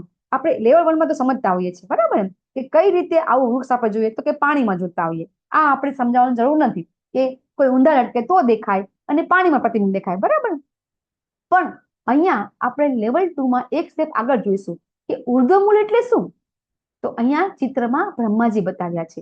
તો બ્રહ્માજી બતાવવાનું કારણ શું છે કે સૌથી પહેલા ભગવાન કયા ભગવાનના ગર્ભમાંથી બ્રહ્માજી ઉત્પત્તિ થાય છે? ગર્ભોદક્ષ વિષ્ણુના. તો એમના નાભિકમળમાંથી જ્યારે બ્રહ્માજીની ઉત્પત્તિ થાય છે, તો એ વખતે એ બ્રહ્માજી પછી તપ કરે છે અને આખી સૃષ્ટિનું સર્જન થાય છે. તો મૂળ ઉપર આવ્યું ને, આ જગત છે. બ્રહ્માજી જ્યાં છે એને કયું જગત કહેવાય? ભૌતિક જગત કહેવાય. જ્યારે બ્રહ્માજીનો જન્મ થાય એટલે તરત જ એ બ્રહ્માજીથી ચાલુ થઈ બ્રહ્મલોકથી પાતાળલોક, નરકલોક સુધીના બધા જ છે ભૌતિક જગત કહેવાય. તો સૌથી પહેલા મૂળ તો ઉપર આવ્યું ને. હંમેશા કેવું હોય કે કંઈ બી ઉગે તો જમીનની નીચે ઉગે ને, મૂળ હંમેશા ક્યાં હોય? નીચે હોય. પણ આ ભૌતિક જગતનું મૂળ છે એ ઉપર છે, બરાબર? સમજમાં આવે છે ને? વિડીયો ઓન કરો ને હા નાખો તો મને ખબર પડે. હા માતાજી, સમજાય છે. ભૌતિક જગતનું જે મૂળ છે ઉપર છે, બરાબર હે ને?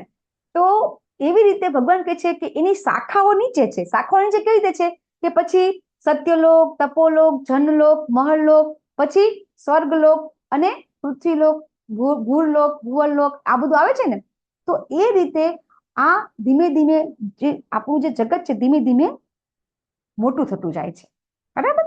અને એ રીતે શાખાઓ બધી અલગ અલગ અલગ અલગ શાખાઓ છે. અને એ રીતે આ ભૌતિક જગત છે એ ઊંધું કહેવામાં આવે છે. પછી એના પાંદડા છે એ વેદ મંત્રો છે. તો અહીંયા વેદ મંત્રો આઈ થિંક લેવલ 1 માં પણ તમે સમજતા હશો કે વેદ મંત્રો શા માટે પાંદડાને કીધા છે. જે મનુષ્ય આ વૃક્ષને જાણે છે તે વેદોનો જ્ઞાતા છે. તો પાંદડાને વેદ મંત્રો કેમ કીધા છે આપણે લેવલ 1 માં પણ સમજાવતા હોઈએ છીએ.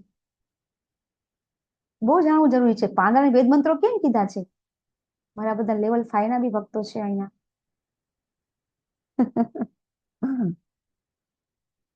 પ્રસાદ લઈ લીધો હોય તો વિડીયો ઓન કરી અને બેસો. યસ પૂનમ માતાજી બોલો. માતાજી સદગુણમાં કઈક બદલાવ આવે છે એવું કઈક છે ને માતાજી?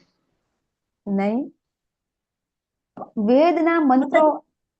હા બોલો બોલો. શાયદ એવું છે કે મૂળને પાણી આપીએ તો કેમ પાન સુધી બધું પહોંચી જાય એમ ન્યુટ્રિશન ને બધું. એ તો સાચું છે. હા એ તો સાચું કે આવડે છે આપણે પણ આપણે મૂળને પાણી આપીએ તો જ આપણને એ આપણે આ જે કથા છે ભાગવતમની એ આપણે શેમાં લેતા હોઈએ છીએ કે જ્યારે આપણે ભગવાનની આરાધના કરીએ તો બધાની આરાધના થઈ જાય છે એવું સમજતા હોય છે, બરાબર. એના માટે એક્ઝામ્પલ લેતા હોઈએ છીએ. પણ અહીંયા ભગવાન એમ કહે છે કે આ વૃક્ષ છે, મૂળ ઉપર છે, શાખા નીચે છે, પછી શાખાની ઉપર જે બધા પાંદડા હોય ને એ પાંદડા છે એ વેદ મંત્રો છે. અને જો આ તમે સમજી જાઓ ને તો તમારે વેદ જાણવાની જરૂર નથી. ભગવાન એમ કે છે તો તમે વેદ જાણી દીધું. હરે કૃષ્ણ. ભગવદ ગીતામાં તમે ગીતા નથી વાંચતા એનો અર્થ પ્રભુપાદ તો બહુ સરસ સમજાવે છે. ભગવદ ગીતા વાંચો વાંચો વાંચો. યસ કાજલ માતાજી. હરે કૃષ્ણ માતાજી. જેમ એટલે મને ખબર નથી, ખાલી કહું છું. હા યસ માતાજી બોલો. પ્રયત્ન કરો. આપણે કઈ અહીંયા કઈ ચિંતા નહીં કરવાની. આપણો ઘરનો ડાયરો છે, કઈ ચિંતા નહીં કરવાની. બોલો બોલો. ઓક્સિજન જેમ પાન કેમ લઈ છે બધું વસ્તુ, પાન એના ઉપરથી બધું લઈ અને પછી મૂળમાં પહોંચાડે, એવી રીતે જ એટલે વેદ પણ આપણે લઈ તો આપણે અંદર આવે એમ, આપણે જ્ઞાન થાય એમ. યસ બહુ સરસ પ્રયાસ છે માતાજી. યસ રેખા માતાજી. હરે કૃષ્ણ માતાજી. માતાજી વેદ ની અંદર છે ને તે મુખ્ય 3 ભાગ છે. એમાં ઉપાસના કાંડ છે, જ્ઞાન કાંડ છે અને બીજું છે કર્મકાંડ. તો આ 3 માંથી મુખ્ય વેદ નો સાર એ છે કે ભગવાનની પ્રાપ્તિ. હવે આ જે જેટલા બી આપણે વેદ જે કહીએ છીએ તો વેદની અંદર અથવા ઉપનિષદોનો જે સાર છે એ ભગવાન છે.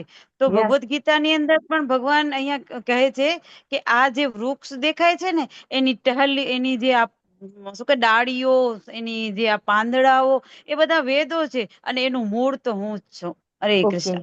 Yes yes yes yes Princy માતાજી બોલો. હરે કૃષ્ણ માતાજી. વેદ પાંદડા છે એટલે કે આપણે વેદોને જ્યાં છે ત્યાંથી આપણે વેદો ભગવાનને જાણીને, મતલબ વેદ છે એ આપણી માં છે. તો આપણે ભગવાન વિશે આજે અધ્યાયમાં જ આવશે 15મા અધ્યાયમાં સર્વસ્ય ચાહમ હૃદય સન્નિવિષ્ટો મત સ્મૃતિ જ્ઞાનમ અપોહનમ ચ વેદેશ સર્વેદ અહમ વેદ વેદ્યો. એમાં આવશે ભગવાન કહેશે. હા 15મા અધ્યાયમાં ભગવાન આજ 15માં ભગવાન કહેશે. એ બરાબર છે, સાચી વસ્તુ છે. એક એનાઉન્સમેન્ટ કરી દઈએ માતાજી. બધાના જવાબ ઓલમોસ્ટ નજીક છે પણ પરફેક્ટ હું તમને કહું કે હા આપણો આજે 18 અધ્યાય પતે લેવલ 2 ના પછી જે 16 રાઉન્ડ કરતા હોય ભગવાનના નામના હરે કૃષ્ણ મહામંત્રની 16 માળા કરતા હોય અને આપણી 4 રેગ્યુલર પ્રિન્સિપલ કયા કયા છે એ ફોલો કરતા હશે એને ડાયરેક્ટ આપણે L5 માં એન્ટ્રી આપવાની છે. હવે L1 L2 આપણે હવે થશે નહીં હમણાં. તો જેને ભાઈ L2 માં એડમિશન, L5 માં એડમિશન લેવું હોય તો એના માટે 4 નિયમનું પાલન કરો. 4 નિયમ કયા કયા છે? ફટાફટ બોલી જાઓ.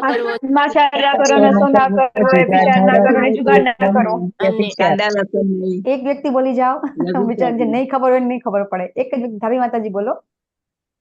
માંસાહાર ના કરો, નશો ના કરો, વ્યભિચાર ના કરો અને જુગાર ના રમવું. ઓકે, પછી આપણે જે કાંદા કરતા હોય લસણ એમાં નહીં.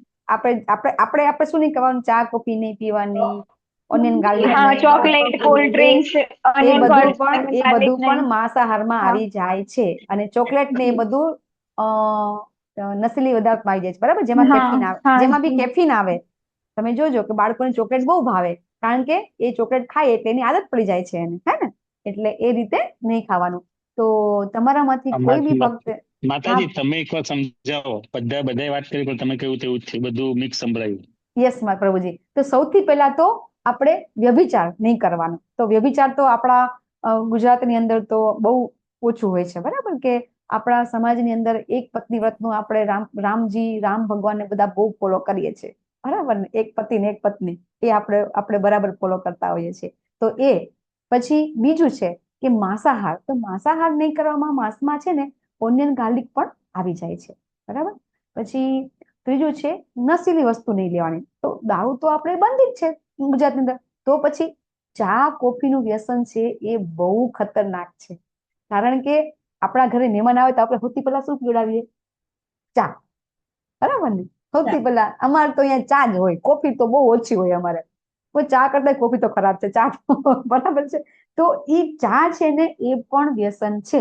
ઓકે, તો એ સિવાય જેમ કીધું કોલ્ડ ડ્રિંક્સ ની અંદર પછી અમુક કોલ્ડ ડ્રિંક્સ છે જે આપણે પી શકીએ છીએ, આપણે જાહેરાત નથી કરવી આપણે અત્યારે, પણ પી શકાય છે કે જેની અંદર નથી આવતું કેફીન. પછી ચોકલેટની અંદર પણ કેફીન આવે છે. તો એ ચોકલેટ આઈસ્ક્રીમ, ચોકલેટ, બરાબર? કોઈ બી ચોકલેટ આપણે ખાતા નથી હોતા. તો આ બધું છે. અને ચોથું આવી ગયું જુગાર રમવો. તો જુગારની અંદર તો કોઈ કે તમે જુગાર ક્યાં રમીએ છીએ? તો મોબાઈલમાં બધી ગેમ પૈસાવાળી આવે એ પણ જુગાર કહેવાય, એ તો તમને ખબર છે. પછી ગવર્મેન્ટે જેને સટ્ટો કાયદેસર કીધો છે એ પણ, ભલે ગવર્મેન્ટ કાયદેસર કે, પણ પ્રભુપાદ ના પાડે છે. ગવર્મેન્ટ એમ કે ભાઈ શેર બજારમાં તમે રોકાણ કરી શકો છો, બધા કરતા હોય છે. પણ એ પણ પ્રભુપાદ ના લેક્ચર તમે સાંભળો તો શું કે છે? એ પણ શું છે? એ પણ જુગાર છે, બરાબર?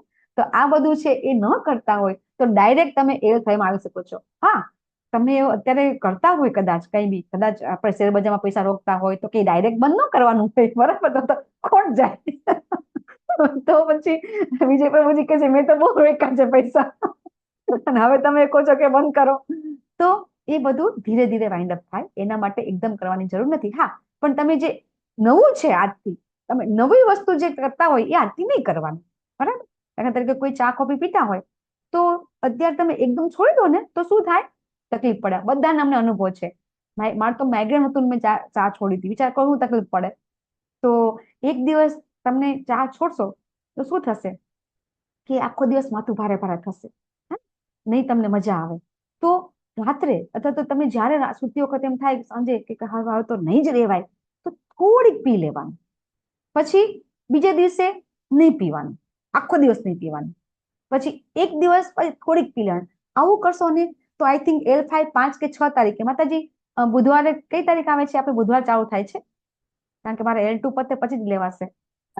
6 તારીખ આવે છે ને, બરાબર? તો હજી આજે 27 થઈ છે. 28, 29, 30, પહેલી, બીજી, ત્રીજી, ચોથી, પાંચમી, છઠ્ઠી, 9 દિવસ ઇનફ છે ચા છોડવા માટે. બરાબર છે ને? 9 દિવસ ઇનફ છે ચા છોડવા માટે. અને અહીંયા અમારા હિના માતાજી છે હાજર. હરે કૃષ્ણ. હિના માતાજી મેંગ્લોર આવ્યા હતા બ્રહ્મોત્સવમાં, અને મેંગ્લોર આવી અને એમણે કે ના હવે તો મારે ચા પીવી જ નથી, અહીંયા બહુ તકલીફ પડી એમને, બહુ તકલીફ પડી.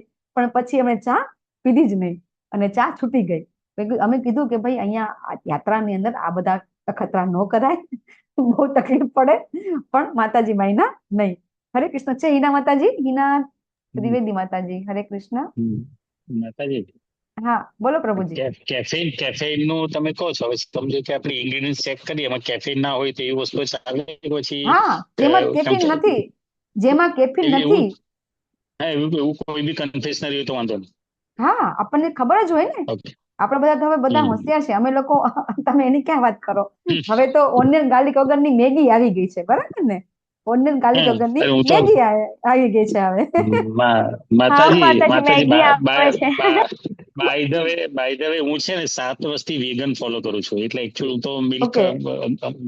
એ બી નથી લેતો. જી એટલે પ્રભુજી, હું જી તો મારું પ્રભુજી. ઇન્ગ્રેડિયન્ટ્સ ચેક કરવાની આદત પડી ગઈ છે કોઈ બી જગ્યાએ, કારણ કે શું છે મિલ્ક સોલિડ દરેકમાં આવતું હોય. યસ પ્રભુજી. એટલે તો કેફીન જાણો અમે તો ચા તો ગ્રીન ટી જ પીએ છીએ પરિવારમાં. અમે હસબન્ડ વાઈફ જ છે, 2 દીકરીઓ છે, દીકરીઓ પરણી યસ, ગઈ છે. ગ્રીન ટી એટલે એલાઉડ છે. હર્બલ ટી બી આવે છે માતાજી. હર્બલ ટી આવે છે, ગ્રીન ટી એલાઉડ છે. આપણી તમે અમદાવાદ કેફીન ફ્રી ઇસ્કોનમાં કોફી. હા કોફી પણ આપણી કેફીન વગરની આવી ગઈ છે પ્રભુજી. ચા વગરની Okay, okay. વગર શું શું આવે કેફીન વગરની ચા આવી ગઈ છે પ્રભુજી, બરાબર. ગ્રીન ટી પી ઓકે શકાય ઓકે ઓકે છે, ઓકે. એ બધું એટલે એટલે અમે ગ્રીન ટી જ પીએ છીએ, ગ્રીન ટી જ હા પીએ. આપણે જાહેરાત નથી અમે કરી શકતા આપણે. હા પ્રભુજી, બરાબર. બરાબર છે. એટલે હા yes. બ્રાન્ડેડ ગ્રીન ટી લો તો હા. બરાબર છે. તો તમે L5 માં આવી જાઓ પ્રભુજી, બરાબર છે, ચોક્કસથી. અને હા આપણે ગ્રીન ટી હોય એ પી Yes, શકીએ. એમાં એવું છે કે yes. મને તો બહુ જ આદત છે ચા પી, એટલે સવારે ખાલી એક ટાઈમ તમારે પીવી જ પડે. પણ યસ માતાજી, યસ માતાજી, યસ ચોક્કસથી. તમે બધા આપણે બધા આનો ચર્ચા કરીએ, કારણ કે તમારા બધાને મારે ચા છોડાવી છે, બરાબર ને. તો એ ચા છોડવા માટે એના માટે કંઈક આપણે સાઈડમાં કંઈક આપીએ ને, બરાબર ને. દાખલા તરીકે બધા કંઈ આપણે બહુ જ વસ્તુ આપણને ભાવતી હોય તો આપણે કેમ ભગવાનને ભોગ ધરાઈને ખાઈએ છીએ, એવી રીતે આપણે કંઈ ને કંઈ રસ્તો નીકળી જાય. જો ભગવાન છે ને આ ભૌતિક જગત અંદર કઈ એવી વસ્તુ નથી બનાવી. એક અર્જુનજી દ્વારા ભગવાન આપણને એવું સમજાવવા માંગે છે કે મેં કઈ એવો પ્રોબ્લેમ નથી બનાવ્યો કે એનું સોલ્યુશન ના હોય. ભગવાને રસ્તા આપેલા જ છે, બરાબર ને. તો એ ચિંતા આપણે કરવાની નથી. અને હા, ભગવાન ઉપર વિશ્વાસ હોવો જોઈએ, પહેલા એ વસ્તુ બહુ જરૂરી છે. જો ભગવાન પર વિશ્વાસ હશે ને તો બધું થઈ શકશે, બરાબર ને. તો અહીંયા 15 વેદ મંત્રો છે, એનો અર્થ એમ કે વેદની અંદર આપણા માટે, તમને બધાને ખબર હશે કે તમે આ યજ્ઞ કરો તો તમને આ મળશે, પંચાંગ યજ્ઞ કરો તો બ્રહ્મપદ મળે, બરાબર ને, સ્વર્ગ મળે, એવું બધું ઉલ્લેખ ક્યાં છે? વેદની અંદર છે. વેદની અંદર અલગ અલગ મંત્રો દ્વારા, અલગ અલગ યજ્ઞ દ્વારા આપણને કઈ રીતે આપણે સુખ સુવિધા ભૌતિક મળે એનો ઉલ્લેખ છે. એટલે એનાથી આપણને શું લાગે? હર્યું ભર્યું ઝાડ લાગે ને. જે ઝાડના પાંદડા છે એ પાંદડા હર્યા ભર્યા લાગે છે, સારું દેખાય છે, કારણ કે વેદ મંત્રો એટલા માટે છે કે એ મંત્રો લલચામણા છે, લોભામણા છે. તમે લેવલ 5 માં આવશો તો ડિટેલમાં ચર્ચા કરીશું આપણે કે કઈ રીતે ભગવાન બહુ સરસ પ્રભુપાદે બહુ સરસ સમજાવે છે, અને આપણે કઈ રીતે વેદથી અલંકારિક, ભગવાન કહે છે ને અર્જુનને કે તું વેદની અલંકારિક ભાષાથી આકર્ષિત ન થઈશ. અને એ રીતે આ જે વૃક્ષ છે એનું જે શાખાની અંદર જે પાંદડા છે એ વેદ મંત્રો છે. જો આપણને આ ખબર પડી જાય તો વેદોનો જ્ઞાતા છે. તો વેદોનો જ્ઞાતા એટલે શું? વેદોનો જ્ઞાતા એટલે વેદે છે સર્વે અહમ વેદ વેદ્યો, કે વેદોને જાણવું. તમે બધાએ કીધું કે ભગવાનને જાણવું એટલે કે વેદોનો ઉદ્દેશ એ છે. તો જ્યારે કોઈ વ્યક્તિ આ બધું જાણી જાય છે ત્યારે એને ખબર પડી જાય છે કે હા, આ બધું જાણવું એ ભગવાનને જાણવા બરાબર છે. તો એ રીતે આપણે જો વેદના મંત્રો સમજી લેશું તો સમજશું ક્યારે? જો અલંકારિક ભાષાથી આકર્ષિત નહીં થઈએ ને ત્યારે સમજે, કહેવાય કે આપણે વેદને સમજ્યા. વેદને સમજ્યા ક્યારે કહેવાય આપણે? હા, ભગવાનને જાણવું છે એ તો બરાબર છે કે વેદની ભાષા જાણવી એનો અર્થ એમ કે આપણે ભગવાનને જાણવા. પણ જ્યારે આપણે વેદની અલંકારિક ભાષાથી આકર્ષિત ન થઈએ તો જ આપણે ભગવાન તરફ ગતિ કરી શકીએ. દાખલા તરીકે આપણે અમદાવાદ જવું હોય તો પછી અમદાવાદથી પાછા આમ ન આવીએ રાજકોટ બાજુ તો જ અમદાવાદ જવાશે ને. નહીતર તો પાછા સુરેન્દ્રનગર, રાજકોટની હું એટલા માટે આપું છું કે સુરેન્દ્રનગર રાજકોટ ને અમદાવાદની વચ્ચે છે, એક્ઝેક્ટ વચ્ચે. 120 અમદાવાદ છે, 110 રાજકોટ છે, વચ્ચે સુરેન્દ્રનગર છે, બરાબર. તમારે અમદાવાદ જવું હોય તો પછી અમદાવાદ તરફ જ જવું પડે. પછી થોડીક દ્રષ્ટિ આ બાજુ કર્યું, 2 ડગલા આ બાજુ હારું તો અમદાવાદ ના જવાય, બરાબર ને. તો એ રીતે આ જે વેદનું જ્ઞાન છે થોડું ઘણું પણ આપણને હોય એની વાત છે, જે ન હોય એની તો કઈ ચિંતા જ નથી, બરાબર ને. પણ અહીંયા આપણે એ સમજવાનું છે કે જ્યારે આપણને થોડી ઘણી બી યજ્ઞની અંદર ભૌતિક સુખ સુવિધામાં આપણને રસ હોય, જ્યાં સુધી આપણને એ રસમાંથી નિરસ ન થઈએ. જો એક ત્રાજુ હોય ને તો 2 પગ તો 2 નો રે. આપણે નથી કહેતા કે 2 પગલા, શું કહીએ આપણે, 2 પગ ના રે, એવું આપણે કહીએ છીએ. હા, ન રે, હે ને. તો એ રીતે આપણે તો ભૌતિક સુખ સુવિધા ભોગવવી છે અને ભગવાનની ભક્તિ કરવી છે. મારું તમારા જેવું જ છે, ચિંતા ન કરો. આપણે ભૌતિક સુખે જો એસી વગર તો ચાલતું જ નથી. તો આપણે એ કરવું છે અને ભગવાનની ભક્તિ કરવી છે, નો ડાઉટ, ચિંતા નહીં કરવાની. એ બધું ભગવાનનું નામ લેવાથી ધીમે ધીમે ધીમે ધીમે છૂટી જશે. ભલે આપણે અત્યારે એસીનો ઉપયોગ કરીએ છીએ, પણ આપણે જયારે ભગવાનની સેવા કરવા જઈએ છીએ ત્યારે બધું છોડી દઈએ છીએ ને, તો થોડીક વાર તો છોડીએ છીએ ને. 1 દિવસ, 2 દિવસ, 5 દિવસ એમ કરતા કરતા મહિનો છૂટશે, પછી વર્ષ છૂટશે, પછી છૂટી જશે. એના માટે પ્રયત્ન નહીં કરવા પડે, ભગવાનનું નામ લેવાનું ઓટોમેટિક થઈ જશે. તો આ રીતે આપણો આ શ્લોક ભગવાન સમજાવે છે કે આ વૃક્ષ કેવી રીતે ઊંધું છે, અને અમે તમને સમજાવી દીધું. હવે આ મેં તમને સમજાવ્યું કઈ રીતે. તો હવે ભગવાન કહે છે કે આ વૃક્ષની શાખાઓ ઉપર ને નીચે પ્રસરેલી છે, પ્રકૃતિના 3 ગુણો દ્વારા પોષણ પામે છે. જો આ 2-3 શ્લોક જ અઘરા છે, પછી અઘરા નથી, એટલે આ શ્લોકમાં આપણે વધારે ટાઈમ જશે, પછી ટાઈમ નહીં જાય આપણે, બરાબર. તો ભગવાન શું કે છે કે જે તમે શાખા કીધી ને, એ શાખાઓ ઉપર અને નીચે 2 જગ્યાએ છે. તો વડનું વૃક્ષ હોય એમાં જ આવું થાય, બરાબર ને? ખ્યાલ આવ્યો કે જ્યારે કોઈ મૂળ હોય અને એની શાખા હોય, એ શાખા મૂળ બને, મૂળ શાખા બને, શાખા મૂળ બને, મૂળ શાખા બને, બરાબર ને? એક વડનું જે વૃક્ષ હોય એને મૂળ બને, મૂળમાંથી જમીનમાં જાય, પછી એમાંથી પાછી શાખા ફૂટે, એ શાખામાંથી પાછા મૂળ આવે, એ પાછા જમીનમાં જાય. તમે કબીર વૃક્ષ અહીં કોઈ જોયેલું છે? એમાં પરફેક્ટ તને ખબર જ નહીં પડે કે મેઇન થડ ક્યાં છે, એનું મેઇન થડ ક્યાં છે એ ખબર પડતી નથી. શાખા ઉપર નીચે હોય તો ખરેખર ડાળી કઈ અને મૂળ કયું એ ખબર પડતી નથી, બરાબર. તો એ વડનું વૃક્ષ હોય ને, એ વૃક્ષની ડાળી છે ઉપર નીચે હોય છે અને પ્રકૃતિના 3 ગુણો દ્વારા પોષણ પામે છે. હવે આ ઝાડની ડાળીને ગુણને ક્યાં લેવા દેવા? ઝાડની ડાળીને તો પાણી જોઈએ, બરાબર. તો આ ઝાડની ડાળખી એટલે શું? આપણે લેવલમાં સમજાવતા હોય છે. આ ઝાડની ડાળખી એટલે શું? કે જે 3 ગુણ દ્વારા મોટી થાય છે. શાખા, ડાળખીની શાખા, શાખાની ડાળખી જુદી પાછી. શાખાઓ જીવ ઉપર નીચે થયા કરે છે શાખાઓ દ્વારા. યસ પ્રભુજી, હા બરાબર છે. પછી બીજા કોઈ કેવી રીતે ઉપર નીચે જાય છે? આપણે અને આપણું જીવન છે એટલે તે ગુણોથી પ્રભાવિત છે. જે શાખાઓ બતાવી છે તે આપણું પ્રતીક છે. તો નીચેથી પર જઈએ આપણે. હા, કે 3 ગુણો દ્વારા પોષણ પામે છે, બરાબર. તો 3 ગુણો દ્વારા આપણે શું કરીએ છીએ? 3 ગુણમાં આપણે કર્મ કરીએ છીએ. જેવા ગુણમાં હોય એવા કર્મ કરીએ આપણે, બરાબર. જો આપણે રજોગુણમાં હોય, આપણને કોઈ 2 શબ્દ કહે તો આપણે સામે 2 શબ્દ કહીએ. રજોગુણમાં હોય તો શું કરીએ? આપણે સામે 2 શબ્દ કહીએ. તમોગુણમાં હોય તો 2 ઝાપટ દઈ દઈએ, મારી દઈએ, બરાબર. સપ્તગુણમાં હોય તો આપણે રિએક્શન ન આપીએ. તો આપણે જેવા ગુણમાં હોય ને એવા કર્મ કરીએ. તો તમને ગઈકાલે એ પણ આવી ગયું કે સત્વગુણમાં મૃત્યુ થાય તો શું થાય, તમોગુણમાં શું થાય અને રજોગુણમાં શું થાય, બરાબર. તો જેવા જેવા કર્મ કરીએ એ પ્રમાણે આપણી ગતિ થાય છે. સારા કર્મ કરીએ ઉપર ગતિ થાય, ખરાબ કર્મ કરીએ નીચે ગતિ થાય. તો ઉપર નીચે જે ગતિ થાય છે એ આપણા અનેક જન્મ છે, અને એ જન્મ આપણે 3 ગુણો દ્વારા થઈએ છીએ. 3 ગુણોના કારણે આપણે કર્મ કરીએ છીએ, અને એ કર્મના આપણા પરિણામ ભોગવીને આપણે શું કરીએ છીએ?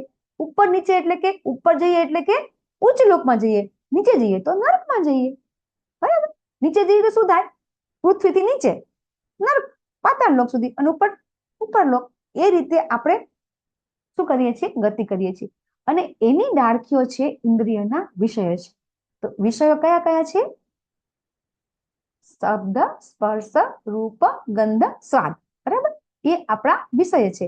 તો આ વિષય દ્વારા આપણે આ જે 3 ગુણો છે એ એની પર આપણે હાવી થઈ જઈએ છીએ. અને આ વૃક્ષના મૂળ નીચે પણ જાય છે, અને તે માનવ સમાજના સકામ કર્મથી બંધાયેલા છે. હવે પેલા શું કીધું?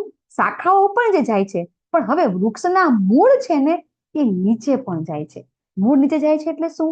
મોટા ભાગના મનુષ્ય છે એ સકામ કર્મ એટલે કે સારા કર્મ કરીને સદગતિ પામવું, સારા કર્મ કરવા ને સદગતિ પામવું, એવી વિચાર હોય છે. પણ ખરેખર શું થાય છે? આપણને ખબર છે કે આપણે સારા કર્મ કરીશું એનું ફળ આપણને મળી જશે, અને પછી જે ખરાબ કર્મ છે એ આપણને નીચે બાંધી દેશે. એ આપણને ક્યાં લઈ જશે? નીચે લઈ જશે. અને ખરેખર એ છે એ મૂળ પરિપક્વ થાય છે, અને પરિપક્વ થઈ અને પછી એ આપણે પાછા ઉપર વૃદ્ધિ થાય છે. કઈ વૃદ્ધિ થાય છે? ખરાબ કર્મની. સારા કર્મ છે એ કર્મ તો આપણે ભોગવી જ લઈએ છીએ, અને પછી જે ખરાબ કર્મ હોય છે એ કર્મ આપણે ભોગવવા માટે પાછા અલગ અલગ ગતિ કરતા હોઈએ છીએ. તો આ વૃક્ષની શાખાઓ ઉપર નીચે છે, પ્રકૃતિના 3 ગુણો દ્વારા પોષણ પામે છે, અને ડાળખીઓ છે ઇન્દ્રિયોના વિષય છે. કારણ કે ડાળખીઓ છે એ ડાળખીઓની અંદર પાંદડા છે, એ પાંદડા છે એ આપણને આકર્ષે છે. એનાથી આપણને ખબર છે કે વૃક્ષ કોઈ બી સાદું વૃક્ષ હોય, યસ પ્રભુજી, વૃક્ષ હોય એને ઓક્સિજન ક્યાંથી મળે? પરપટ માતાજી, પરપટમાં લખેલું છે યસ કે પ્રભુજી, જે વેદ મંત્રોના વૃક્ષના પાંદડા છે એ આત્માની ઉન્નતિના સાધન રૂપે છે. એ યસ વૃક્ષના પ્રભુજી. પાંદડા હા, અમે લેવલ એટલે 5 આત્મા માં, ઉન્નતિ માટે, યસ, ઈ લેવલ 5 માં લેતા હોઈએ છે પ્રભુજી. આત્માની ઉન્નતિ માટેના અત્યારે એ જો હું વૃક્ષના લેવા, પાંદડા કહેવામાં આવે છે. યસ પ્રભુજી, હરે અત્યારે જો કૃષ્ણ. લેવા, યસ પ્રભુજી, અત્યારે હું લેવા માંડું ને તો બધા હરે ક્યાંય કૃષ્ણ. અત્યારે આ જગતમાં અત્યારે ક્લાસમાં ઊંધા લટકી જાય પ્રભુજી. હા, રાઈટ. યસ પ્રભુજી, યસ, સાચી વાત છે પ્રભુજી. તો હવે ભગવાન અહીંયા આપણને આ શ્લોકમાં સમજાવે છે કે કઈ રીતે 3 ગુણો દ્વારા પોષણ પામે છે. તો આપણે જોઈએ છીએ ને કે પાણીના અભાવે કોઈ ઉજળતી જાય છે, બરાબર ને, કોઈ ભાગ લીલો હોય છે. તો એ રીતે આપણે સમજીએ છીએ કે જ્યારે આપણે આપણા કર્મ કરીએ છીએ ત્યારે એ કર્મ પ્રમાણે આપણે ભોગવતા હોઈએ છીએ. તો અહીંયા તમને વધારે ડિટેલમાં સમજાવ્યું છે કે કઈ રીતે શાખાઓ ઉપર નીચે, તો કે 14 ગ્રહ છે આપણા, બરાબર. એ 14 ગ્રહમાં આપણે ઉપર નીચે ગતિ કરતા હોઈએ છીએ. તો પાંદડા છે એ વેદ મંત્રો છે, ડાળખી છે એટલે કે જે ધણી રૂપ રસ સુગંધ ગર્સ, બરાબર, એ બધા પદાર્થ છે. ટોચ છે ઇન્દ્રિયો છે, આંખ નાક કાન, અને આપણું ફળ છે જીવનનું કર્મ. તો ફળ શું હોય છે આપણું? કે આપણું ખરેખર આપણું જીવનનું લક્ષ્ય શું છે? તો કે મોક્ષ પ્રાપ્ત કરવો. તો જીવાત્મા છે જ્યાં સુધી આ વૃક્ષની અંદર ટેસ્ટ લીધા રાખશે ત્યાં સુધી એને મોક્ષ પામશે, ત્યારે મોક્ષ નહીં પામી શકે. તો એને આ બધા ટેસ્ટમાંથી મુક્તિ પામવા શું કરવું પડશે? હરે કૃષ્ણ. અહીંયા સમજાવ્યું છે, જો તમારા માટે બધા માટે જવાબ તૈયાર છે કે આપણે આ બધા ટેસ્ટ છે, આ બધા ઉપર નીચે ગતિ કરે છે, જે આ ઝાડ છે એ ઝાડ ઉપર નીચે ગતિ જ કરતું હોય છે. તો એને કાપી નાખવું જોઈએ. તો કઈ રીતે કાપી નાખવું જોઈએ? તો ભગવાન શું કહે છે કે આ વૃક્ષની વાસ્તવિક રૂપની અનુભૂતિ આ જગતમાં કરી શકાતી નથી. હવે જે વૃક્ષ ભગવાન છે કે છે કે ઊંધું છે, એ ઊંધું છે એ વૃક્ષને અહીંયા જોઈ શકાતું કે સમજી શકાતું નથી. તો પછી આપણે શું કામ પ્રયત્ન કરીએ છીએ? કોઈ પણ સમજી શકતું નથી કે આનો આદિ ક્યાં છે, અંત ક્યાં છે અને આધાર ક્યાં છે. કારણ કે આ વૃક્ષનું મૂળ છે જમીનમાં જાય છે, પછી એની શાખા બનીને ઉપર આવે છે, આમાંથી પાછું બીજો મૂળ આવે નીચે જાય છે. તો એનો આદિ અંત છે, તમે જે એ વૃક્ષ જોશો તો ખબર તો પડતી નથી કે એનો આધાર ક્યાં છે. ખરેખર મેઇન જે એનું થડ છે એ ક્યાં છે ખબર પડતી નથી. તો પછી આ વૃક્ષને આપણે કેવી રીતે સમજી શકીશું? તો ભગવાન કે સમજો નહીં, શું કરો? તો કે આ વૃક્ષને સુદૃઢ મૂળવાળા આ જે વૃક્ષ છે એને વિરક્તિના શસ્ત્ર વડે નિશ્ચયપૂર્વક કાપી નાખો. એટલે જો તમને કે મને આપણને એ ખબર ન પડે કે આપણે કેવા કર્મ કરીએ તો ઉપર જઈએ, કેવા કર્મ કરીએ તો નીચે જઈએ, આપણને કર્મની ભાષા સમજાતી જ નથી. એટલા બધા પ્રશ્ન થતા હોય છે કે આવું કેમ થાય છે, આવું કેમ થાય છે, ભક્તિ કરીએ તો આવું કેમ થાય છે, જે ભક્તિ નથી કરતા એની આવું કેમ થાય છે, આવું થાય છે ને, કેવા કર્મ કરીએ તો સારું થાય, કેમ કર્મની આંટીઘૂંટી સમજવી મુશ્કેલ છે. ભગવાને આપણને કીધું તો પછી શું કરવાનું? એમાં પડવાનું જ નહીં. ભગવાન શું કે છે? એમાં પડવાનું જ નહીં. અને શું કરવાનું? કે વિરક્તિનું શસ્ત્ર લઈ અને આ ઝાડને કાપી નાખો. તો પછી એવા સ્થાને શોધ કરો કે ત્યાં ગયા પછી આવું રહે નહીં. તો આ સમજવા માટે આપણે શું કરવું પડશે? આપણી પાસે કયું વિરક્તિનું શસ્ત્ર છે કે જેનાથી આપણે આ ભૌતિક જગત, આપણા મા બાપ છે, આપણો આ દેશ છે, આપણો આ સમાજ છે, આપણો નોકરી છે, આપણો ધંધો છે, આપણો બિઝનેસ છે, બરાબર, ઘણી બધી તમે ઘણા સમાજ સેવા કરતા હશે, તો આ બધું છે એ બધું આપણે કાપી નાખવાનું. એટલે કે એને આ ભૌતિક જગતમાંથી આપણે છૂટું પડી જવાનું છે. એટલે આપણે એનાથી અલગ થઈ જવાનું છે. તો પછી આપણે કઈ રીતે કરી શકીશું અને કઈ રીતે આપણે ભગવાનના ધામમાં જઈ શકીશું? કે ભગવાન એમ કે છે કે એવું શરણ ગોતવું જોઈએ કે જ્યાંથી ગયા પછી પાછું આવવું પડે. તો એવું તો ભગવાનનું ધામ એક જ છે, આપણને ખબર છે કે એક જ એવું ધામ છે. ભક્તિ કરવાની, ભક્તિ અને ગુરુ હરિનામ સંકીર્તન અને ગુરુ હરે કૃષ્ણ માતાજી. શરણ લેવું જોઈએ. ગુરુનું શરણ લેવું જોઈએ. યસ. હરે કૃષ્ણ માતાજી. હા. આપણે ઈચ્છા તૃપ્તિનો અંત લાવવો પડશે આપણે. યસ અને માતાજી. ભગવાનની ઈચ્છાની આપણી જે પૂર્તિ છે એ આપણે કરવાની છે, તો ભગવાનને આપણે ખુશ કરી શકીશું. યસ. આપણે છે ને આપણી જાતે આપણે કોઈ પણ આપણા મન અને આપણી જે ઈચ્છા છે એ ક્યારેય આપણે જાતે કંટ્રોલ કરી શકતા. ઈચ્છા અને મન વિચારો એક સેકન્ડમાં હજારો વિચાર આપણને આવી જતા હોય છે. યસ રેખા માતાજી. તો આપણે હરે કૃષ્ણ માતાજી. આપણે છે ને તો સૌથી પહેલા વિરક્તિના શસ્ત્રોથી આ વૃક્ષનું છેદન કરવું જોઈએ. હા, તો વિરક્તિ ક્યાંથી લાવશું? મા બાપ છે, છોકરા છે, બાળકો છે, એનાથી છૂટા ક્યારે પડીશું? આપણે છૂટા તો પડવાનું નથી. એ બધા સાથે આપણે રહેવાનું જ છે. એ બધા સાથે આપણે રહેવાનું જ છે. યસ દક્ષા માતાજી. છતાંય રહેવાનું છે તોય ત્યાગ કરવાનો છે. જે કર્મો કરીએ એ છે ને ઈશ્વરને સમજીને અથવા તો ઈશ્વરને મધ્યમાં રાખીને કામ કરીએ એમ. નિષ્કામ કર્મો કરીએ એમ. નિષ્કામ કર્મ. યસ. હા. દક્ષા ઈશ્વરને માતાજી. સમર્પિત કરી. યસ દક્ષા માતાજી બોલો. હરે કૃષ્ણ માતાજી. One minute, one by one. Daksha માતાજી બોલો. હરે કૃષ્ણ બધાને માતાજી. બોલાવીશ. માળા જપ કરીને આપણા મનને યસ લતા માતાજી. હા, સાચી વાત. લતા માતાજી બોલો. યસ ધારી માતાજી બોલો. માતાજી હરિનામ સંકીર્તન, ભક્તિમય સેવા, અનન્ય ભક્તિ કરવાથી જ કહેવાય ને વિરક્તિ આવી શકે, બાકી કોઈ જ રસ્તો નથી. ઓકે. યસ લતા માતાજી બોલો. હરે કૃષ્ણ માતાજી. ભક્તિમય સેવા, હરિનામ કીર્તન અને જે કઈ આપણે ભૌતિક જગતમાં જે કઈ કર્મ તો કરવું જ પડશે, તે બધામાં કૃષ્ણ ભગવાનને સેન્ટરમાં રાખીને કરીશું તો કદાચ થોડીક વિરક્તિ પ્રાપ્ત થશે. હરે કૃષ્ણ માતાજી. યસ મીરા માતાજી. હરે કૃષ્ણ. હા માતાજી બોલો બોલો. મ્યુટ છો માતાજી તમે. અનાસક્તિ કેળવવાની અને ભક્તોનો સંગ કરવાનો. હરી બોલ. ભક્તોનો સંગ જે મારે. યસ યસ યસ યસ માતાજી. સાચી વાત મીરા માતાજી. મીરા માતાજી છે ને બધા જ ક્લાસની અંદર નોટ બનાવે છે. આ એમનો કેટલા ક્લાસીસ મને ખબર નહીં, અત્યારે નોટ લઈને બેઠા છે. તમે વિચાર કરો, ઘણા બધા હશે પહેલી બીજી વખત કરતા હશે, એમની નોટ લઈને નહીં બેઠા હોય. મીરા માતાજી પાસે અને એક લલિતમાં પ્રભુજી તો બધા ઓળખે જ છે, પણ એક આ માતાજી છે ભાગવતમના ક્લાસમાં પણ નોટ લઈને બેઠા હોય છે. અત્યારે પણ નોટ લઈને બેઠા છે. યસ માતાજી. થેન્ક યુ માતાજી. અને તમારા જેવા વરિષ્ઠ વૈષ્ણવ આવે તો અમને બહુ જ આનંદ થાય. ખૂબ ખૂબ ધન્યવાદ માતાજી. યસ કાજલ માતાજી બોલો. હરે કૃષ્ણ માતાજી. અવિકલ્પે ભક્તિ કરવાની. યસ માતાજી. બહુ સરસ, બહુ સરસ. બધાની વાત સાચી છે. આપણે બધા બહુ નસીબદાર છીએ કે આપણને શું કરવાનું છે ખબર તો પડી ગઈ, બરાબર. બાકી ઘણા બધા સંપ્રદાયમાં બધા સત્વગુણમાં હોય છે, પણ એ લોકો સમાજનો ત્યાગ કરી દેતા હોય છે. શેના માટે? આ વિરક્તિ લાવવા માટે. હે ને?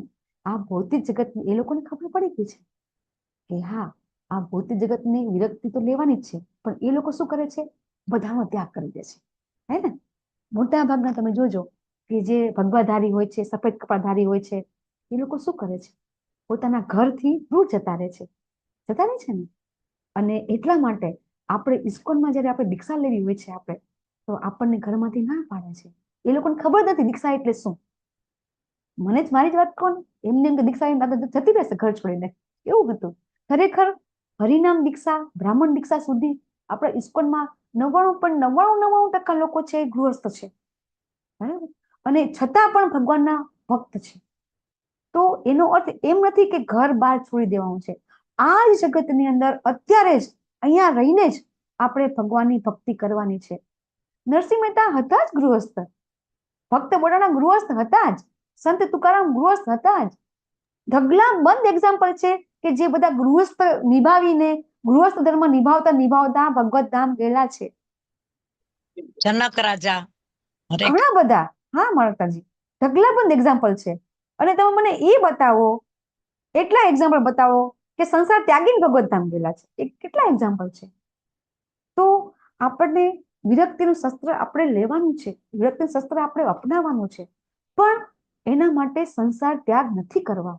બધું જ કરવાનું છે, બધું જ કરવાનું છે, પણ સાથે સાથે આપણે કઈ રીતે એ બધી વસ્તુને ભગવાનની સમક્ષ અથવા તો બધી વસ્તુમાં ભગવાનને ઇન્વોલ્વ કઈ રીતે કરવાનું એ આપણને પ્રભુપાદ બહુ સારી રીતે સમજાવે છે.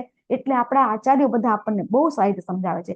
બધા આચાર્ય લેક્ચર તમે જોજો તમે તો તમને બહુ મસ્ત સમજવા મળશે કે કઈ રીતે આપણને ઘણા એવું છે કે મારું એક વખત પ્રભુપાદને એક માતા એમ કે છે કે મારે ડિલિવરી આવી છે તો મારે બાળક મારા સિવાય કોઈની પાસે રહેતું નથી તો હું શું કરું?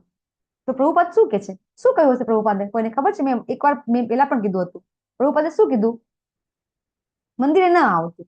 પછી બીજું શું કીધું? ખબર છે કોઈને? પ્રભુપાદે એમને એમ કીધું કે આ તારું બાળક છે એ જ ભગવાન સ્વયં છે. તું એની ભગવાનની સેવા કરે એવી રીતે એની સેવા કર અને એને ભગવાનનું જ્ઞાન આપ. એ જ ભગવાનની ભક્તિ છે. તારું બાળક છે, તારા બાળકને ભગવાનનું એક પ્રસાદી માનીને એ જ ભગવાન તરીકે કાનુડો માનીને તું એની સેવા કર અને એ રીતે તું એ ભગવાનનું ભક્ત બનાવ એને. આ તારી ભગવાનની ભક્તિ છે. તો આ રીતે પ્રભુપાદ આપણને ક્યારેય એવું કીધું નથી. કોઈ એવું કહે જ નહીં. ઇવન અત્યારે તો ઇસ્કોનની અંદર કોઈ એવું કીધું જ નથી કે તમે બધા સંન્યાસ લઈ લો. ઉપરથી મેરોજ બીરો થઈ રહ્યા છે. તમે ઇસ્કોનની અંદર મેરોજ બીરો થઈ રહ્યા છે. ક્યાંય એવું કીધું નથી કે તમે ત્યાગ કરી દો. પણ ઘણી મોટી ખરાબ છાપ પડી ગઈ છે. ઘણા બધા ભક્તો એવું નિર્ણય લીધા હોય છે અને ઘણાની એવી ચેતના હોય છે પણ ખરી કે ડાયરેક્ટ સંન્યાસ દીક્ષા બ્રાહ્મણ દીક્ષા લઈ લેતા હોય છે. એવા હોય છે કે 15-17 વર્ષની 18 વર્ષની ઉંમરે બ્રાહ્મણ દીક્ષા લે છે કારણ કે ગોળ ખબર પડી ગયું છે હોય. પણ જ્યાં સંન્યાસ દીક્ષા ક્યારે લેવાય? પ્રભુપાદ ક્યારે કહે છે કે જ્યાં સુધી આપણામાં અભયમ નામનો ગુણ ડેવલપ ન થાય ત્યાં સુધી કોઈ વ્યક્તિએ સંન્યાસ લેવો ના જોઈએ. તો અભયમ એટલે શું? ફક્ત ને ફક્ત ભગવાન સિવાય બીજા કોઈનો આધાર નહીં. એને કહેવાય અભયમ ગુણ. અને એ ગુણ ઉત્પન્ન થાય ને ત્યારે જ આપણે એ સંસારનો ત્યાગ કરી શકાય છે. નહીં તો શું થાય છે? તમે જોતા હોય છો કે જે આપણે યોગી તો સમજ્યા કે હિમાલયમાંથી પાછા આવે છે, પણ આ સંસારની અંદર ઘણા બધા સંન્યાસ લઈને પાછા ગૃહસ્થ ધર્મ નિભાવવા આવી જતા હોય છે. આવે છે ને, ઘણી જગ્યાએ જોતા હોય છે. તો એનું કારણ આ છે. એટલા માટે જ આપણે સનાતન ધર્મની અંદર સ્ટેપ બાય સ્ટેપ ઉન્નતિ છે. પહેલા હરિનામ દીક્ષા, પછી બ્રાહ્મણ દીક્ષા પછી ઘણા વર્ષ પછી સંન્યાસ દીક્ષા હોય છે. તો એ રીતે અને સંન્યાસની અંદર પણ સંન્યાસ આશ્રમમાં પણ 4 આશ્રમ આવે છે. તો એ આપણને જાણ અત્યારે જરૂર નથી, પણ કહેવાનો મીનિંગ એમ છે કે દરેક વસ્તુ સ્ટેપ બાય સ્ટેપ થાય એ વસ્તુ બરાબર યોગ્ય છે અને તો જ આપણામાં વિરક્તિ આવે. અને આ વિરક્તિ માટે બહુ વિરક્તિ અઘરી છે, પણ આપણે એના માટે આ વધારે ટાઈમ લીધો. આપણે જો તમને કીધું કે કઈ રીતે આપણે ભગવત ધામ કેવી રીતે જઈ શકાય. અને ભગવાને આ શ્લોકમાં એવું કીધું, શું કીધું છે કે આ વૃક્ષને કાપ્યા પછી આપણે એવું જગ્યા શોધવી જોઈએ કે ત્યાં ગયા પછી પાછું આવવાનું જરૂર ના રહે. કારણ કે આપણને દાખલા તરીકે કોઈ વ્યક્તિ હોય એને અમેરિકા જાય અને અમેરિકામાં બહુ સુખ સુવિધા મળે અને એને કોઈ જ કામે નહીં કરવાનું, બરાબર, અને એકદમ ઇઝીલી કામ ઓછું કરવાનું, વધારે પૈસા મળે, તો પછી એ અહીંયા આવે ખરું? ઇન્ડિયામાં આવે ખરું એ વ્યક્તિ? અને આમે તે તમે જુઓ કે ઘણા બધા ઇન્ડિયા છોડીને અમેરિકા જાય છે તો પાછા કેટલાક આવે છે? અમારા ઘણા બાળકો અહીંના ઘણા માતાજીના બાળકો છે, બરાબર. તો તમે મને કહો કે કેટલા લોકો છે અહીં પાછા આવે છે? કારણ કે એમને અહીંયા મજા આવે છે, બરાબર ને? એ એમને વધારે સારું લાગે છે. તો આપણને જયારે એવું સ્થાન મળી જાય કે એ સ્થાન અહીંયા કરતા શ્રેષ્ઠ હોય તો પછી આપણે પાછા આવીએ ખરા? ના આવીએ, બરાબર. તો એવા સ્થાનની શોધ કરવી જોઈએ અને ભગવાનનું શરણ લેવું જોઈએ કે જેનાથી આ દરેક વસ્તુનો આરંભ થાય છે અને વિસ્તાર થાય છે. અને એ આપણે લેવલ પ્રમાણે ડિટેલમાં લેતા હોઈએ છીએ. તો આવું સ્થાન કયું છે? તો આપણને બધાને તો ખબર જ છે કયું સ્થાન છે. ભગવાન હવે આપણને કહેશે કે કયું સ્થાન છે. આ આપણે લેવલ 1 માં લેતા હોઈએ છીએ, બરાબર ને? તમને બધાને ખબર છે ને? ચલો, નો ખબર હોય હેન્ડ રેઝ કરે. આ ચિત્રમાં શું કહેવા માંગે છે આપણે લેવલ 1 માં સમજાવીએ છીએ. શું કહેવા માંગે છે? નો ખબર હોય હેન્ડ રેઝ કરે. આ ચિત્ર શેના માટે બતાવવામાં આવે છે?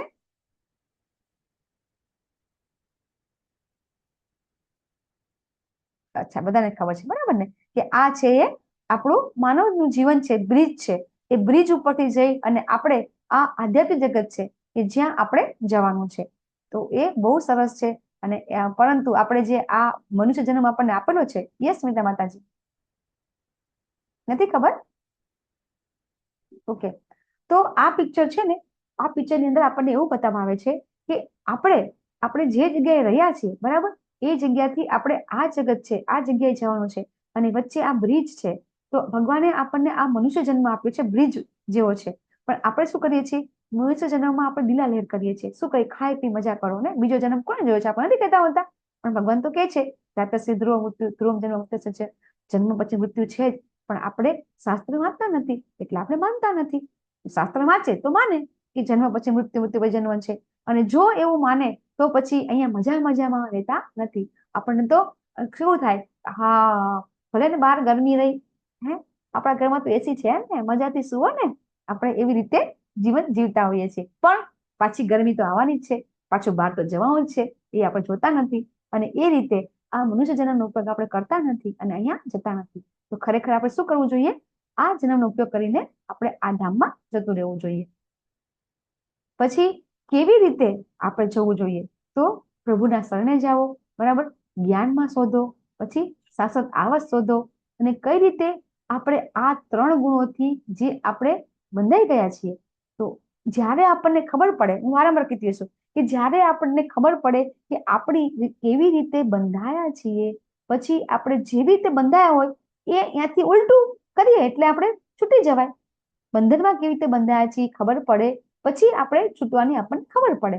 તો એના માટે છે આ ભગવદ ગીતાનું જ્ઞાન, કે આપણે કઈ રીતે બહાર નીકળી શકીએ છીએ.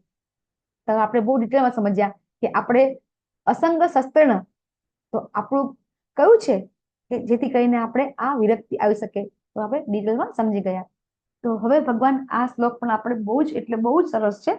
નિર્માણ મોહા જીત સંગ દોષા અધ્યાત્મ નિત્યા વિનિવૃત્ત કામા દ્વંદ્વેર વિમુક્તા સુખ દુઃખ સંગેર ગચ્છન્તે મૂઢા પદમ અવ્યયમ તત.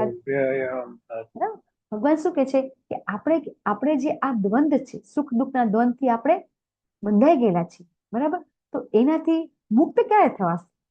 બરાબર. તો જે લોકો છે એ ખોટી પ્રતિષ્ઠા, ખોટા સંગ, ખોટી ઈચ્છાઓ, બરાબર, આ બધાથી દૂર થઈ ગયા છે અને ભગવાનના તત્વને જાણે છે. તો ભગવાન તત્વ કયું? ભગવાન 7મા અધ્યાયમાં 7મા શ્લોકમાં શું કે છે? ભગવાન પૂર્ણ પુરુષોત્તમ પરમેશ્વર પોતે જ તત્વ, ભગવાન પોતે જ કે છે. શું કે છે ભગવાન 7મા અધ્યાયમાં? મત પરતર ન અન્યત્ર કિંચિત અસ્તિ ધનંજય મયા સર્વબુદ્ધમ પ્રોક્તમ સૂત્રે મણિગણા. યસ. તો જ્યારે આપણે ભગવાનને તત્વ જ્યારે જાણી લેશું, તો ક્યારે જાણીશું? કે જ્યારે આપણે આ બધા દ્વંદ્વોથી મુક્ત થઈ અને ભગવાનને શરણ પામીશું, ત્યારે આપણે આ શાશ્વત પદ એટલે કયું પદ? બ્રહ્મપદ, જે આપણે આગળ શ્લોકમાં કીધું, 14મા અધ્યાયમાં કીધું આપણને ભગવાને. એ પદને આપણે પામવું હોય તો આપણામાં આટલી બધી લાયકાત જોશે. તો સૌથી પહેલા તો આ જે દ્વંદ છે ને, એ દ્વંદથી આપણે મુક્ત થઈ શકતા નથી. હજી આપણને શું થાય? આ સારું આ ખરાબ, આ સારું આ ખરાબ. આપણને બે વસ્તુમાં ભેદ દેખાય છે. હજી આપણને બે વસ્તુ સરખી દેખાતી નથી. ત્યારે આપણને એમ થતું કે મનુષ્ય છે અને કૂતરું છે, બેયમાં ભગવાન છે, અથવા તો બે છે એ એના કર્મ પ્રમાણે એ છે. એ હજી આપણને દ્રષ્ટિ થતી નથી. કઈ પણ ખરાબ કર્મ થાય, બરાબર, તો આપણે તરત વિચલિત થઈ જઈએ. થોડુંક સારું દેખાય તો તરત આપણે એકદમ આનંદમાં આવી જઈએ. પણ હવે માણસ છીએ, આપણે માણસ છીએ, તો માણસ તો આવું થાય જ ને, થાય, બરાબર. પણ ભગવાન કહે છે કે એવું ન થવું જોઈએ, તો માણસ કહેવાય. આપણે શું કહીએ છીએ કે જ્યારે આપણને આનંદ અને દુઃખ થાય તો આપણે માણસ કહેવાય. એમ કે માણસને તો થાય. આપણે એવું કહેતા, જનરલ હું તો આવું સાંભળતી હોય છું કે આપણે ઘણી વખત કહીએ ને કે હા થયા કરે, આમાં શું દુઃખી થવાનું. હવે આપણાથી એવું બોલાઈ જાય છે, મારાથી એવું બોલાઈ જાય છે ઘણી વખત કે ભાઈ આવું થાય હવે, બરાબર, ઘરમાં બહાર જોબમાં બધે આપણે બોલી જઈએ કે હા દુઃખ, એમાં શું થઈ ગયું, ખૂબ ફેર પડે, આપણે એમ કહીએ ને. હવે આપણાથી એવું બોલાઈ જાય છે તો એ શું કે છે? માણસ તો આવું થાય જ ને, એમ એવું કહેતા હોય છે. આવો સામો જવાબ આપણને આવો મળે કે માણસને તો આવું બધું થયા કરે. પણ ભગવાન તો એમ કે છે કે સુખ દુઃખ તો ન થવું જોઈએ, એ માણસ કહેવાય. તો સાચું શું? ભગવાન કે એ સાચું. ભગવાન જે કહેતા હોય ને એ ધર્મ છે આપણે કહીએ ને. તો ભગવાન જે બોલી જાય એ વસ્તુ ધર્મ છે. તો આપણે ભગવાન જે કે છે એ કરવું જોઈએ. તો એના માટે શું કરવું પડશે? તો કુસંગ છે ને એનાથી દૂર થવું પડશે. આ આપણે કરી શકીશું. કદાચ મિથ્યા પ્રતિષ્ઠા, પછી આપણી મોહ, બરાબર, આ દ્વેષ કદાચ નહીં થાય આપણે, પણ એક વસ્તુથી શરૂઆત થશે. ક્યાંથી? કુસંગ. એ તો આપણને ખબર પડી જાય ને કે આ વસ્તુ જે આપણે ન કરવું જોઈએ, કે આનો સંગ ન કરવો જોઈએ. હવે આટલા જ્ઞાન સુધી આપણે પહોંચી ગયા તો આટલું જ્ઞાન તો આપણને થઈ જાય ને કે કોનો સંગ કરવો, કોનો સંગ ન કરવો. ઓટોમેટિકલી પ્રભુપાદ પણ કહે છે કે જ્યારે આપણે સત્સંગ કરી લઈએ છીએ એટલે ઓટોમેટિક આપણામાં વિરક્તિ આવે છે. વિરક્તિ ક્યારે આવે છે? આ બધા દુર્ગુણ છે દૂર થાય છે અને વિરક્તિ આવે છે. બરાબર? તો એ વસ્તુ છે એ આપણે ધીરે ધીરે, એકદમ થશે નહીં, પણ ધીરે ધીરે થશે અને આપણે પણ શાશ્વત પદને પામી શકીશું. તો આ તમને મેં સમજાવ્યું કઈ રીતે. 15.1 થી 15.6 સુધીનો શ્લોક આપણો આવી ગયો. 15. કઈ રીતે આ જગત છે એ જગત કઈ રીતે આ અધ્યાત્મ જગતનું ઊંધું પ્રતિબિંબ છે એ આપણે લેવલ 1 માં કહેતા હોઈએ છીએ. તો સર્વોચ્ચ વ્યક્તિને શરણાગતિ કોણ આપી શકશે? બરાબર, જે ખોટી પ્રતિષ્ઠા અથવા ગૌરવથી મુક્ત છે. આ વસ્તુ છે ને એ તો મોટા મોટા સંન્યાસી થઈ ગયા હોય, મોટા સંત થઈ ગયા હોય ને તોય આ પ્રતિષ્ઠાથી મુક્ત થઈ શકતા નથી. તમે જોજો અત્યારે સમાજમાં ઘણા વ્યક્તિ એવા છે કે ખૂબ ઊંચા પદ ઉપર છે, ભગવાનના ભક્ત પણ છે, ઘણા તમે એવા જોયા છે, ભગવાનના ભક્ત પણ છે, છતાં પણ અત્યારે એ વ્યક્તિને મળવું હોય, એ વ્યક્તિને આપણે મળવું હોય તો 8 દિવસનું વેઇટિંગ હોય છે અને એ એમનું પ્રતિષ્ઠા સાબિત કરે છે ને. આ પણ એક પ્રતિષ્ઠાની ભાવના જ છે. જ્યારે તો આજે તમને એમ કહું કે તમને મળવા માટે મારે 8 દિવસની એપોઇન્ટમેન્ટ લેવી પડશે તો તમારું માન કેટલું વધી જાય? વધે કે ન વધે? એનાથી માન વધે કે ઘટે? આજે હું તમને એમ કહું કે કોઈ વ્યક્તિ છે એ તમને એમ કે તમારે મને મળવું હોય તો 8 દિવસ પછી તમે મને મળી શકશો, તો એનાથી માન વધ્યું કે ઘટ્યું કહેવાય? માન વધ્યું કહેવાય. તો આને પણ માનની ભાવના કહેવાય કે ન કહેવાય? પ્રતિષ્ઠાની ભાવના કહેવાય કે ન કહેવાય? કહેવાય. બરાબર. તો એ રીતે ઘણા બધા એવા અત્યારે ઉચ્ચ પદ ઉપર બેઠેલા હોય છે, પણ આ જે ગુણ છે એનાથી એ લોકો અલિપ્ત રહે છે, એનાથી મુક્ત થઈ શકતા નથી.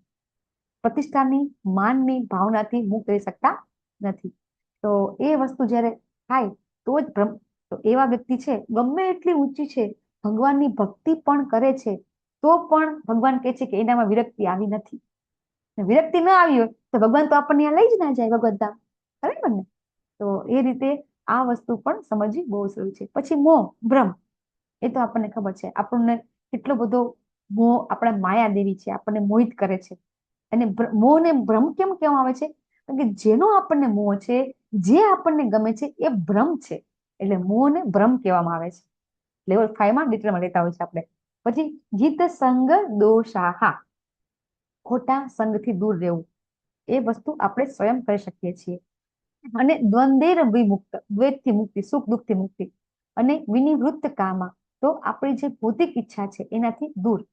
અને અધ્યાત્મ નિત્યા, તો અધ્યાત્મ નિત્યા એટલે કે અધ્યાત્મ શું છે? તો કે આત્માનો સ્વભાવ. તો એ શું છે? તો કે ભગવાનનો દાસ છે. તો આ જ્યારે એ સમજી જાય છે ત્યારે એ વ્યક્તિ છે એ ભગવત ધામ સુધી જવાને લાયક બની જાય છે. બરાબર? તો અહીંયા આપણે કન્ક્લુડ કરીશું. બીજો જે પાઠ છે આપણે એ છે 15.60 થી 15.11. બરાબર? તો પુરુષોત્તમ ભગવાન વિશે આપણે જોવાનું છે, તો આપણે આવતીકાલે જોઈશું. આજે થોડુંક આપણે 10 મિનિટ લેટ થઈ ગયું, ચર્ચા બહુ થઈ ગઈ, તો અહીંયા આપણે કન્ક્લુડ કરીશું. માતાજી એટેન્ડન્સ શું કરી દીધી? વાંછા કલ્પતરુભ્યશ્ચ કૃપા સિંધુભ્યૈવ ચ પતિતાનાં પાવનેભ્યો વૈષ્ણવેભ્યો નમો નમઃ. અનંત અનંત કોટિ વૈષ્ણવની જય. જગતગુરુ શ્રીલા પ્રભુપાદની જય. શ્રીમદ ભગવદ ગીતા ભાગવતમ ચૈતન્ય ચરિતામૃત રામાયણની જય. સદગુરુદેવની જય.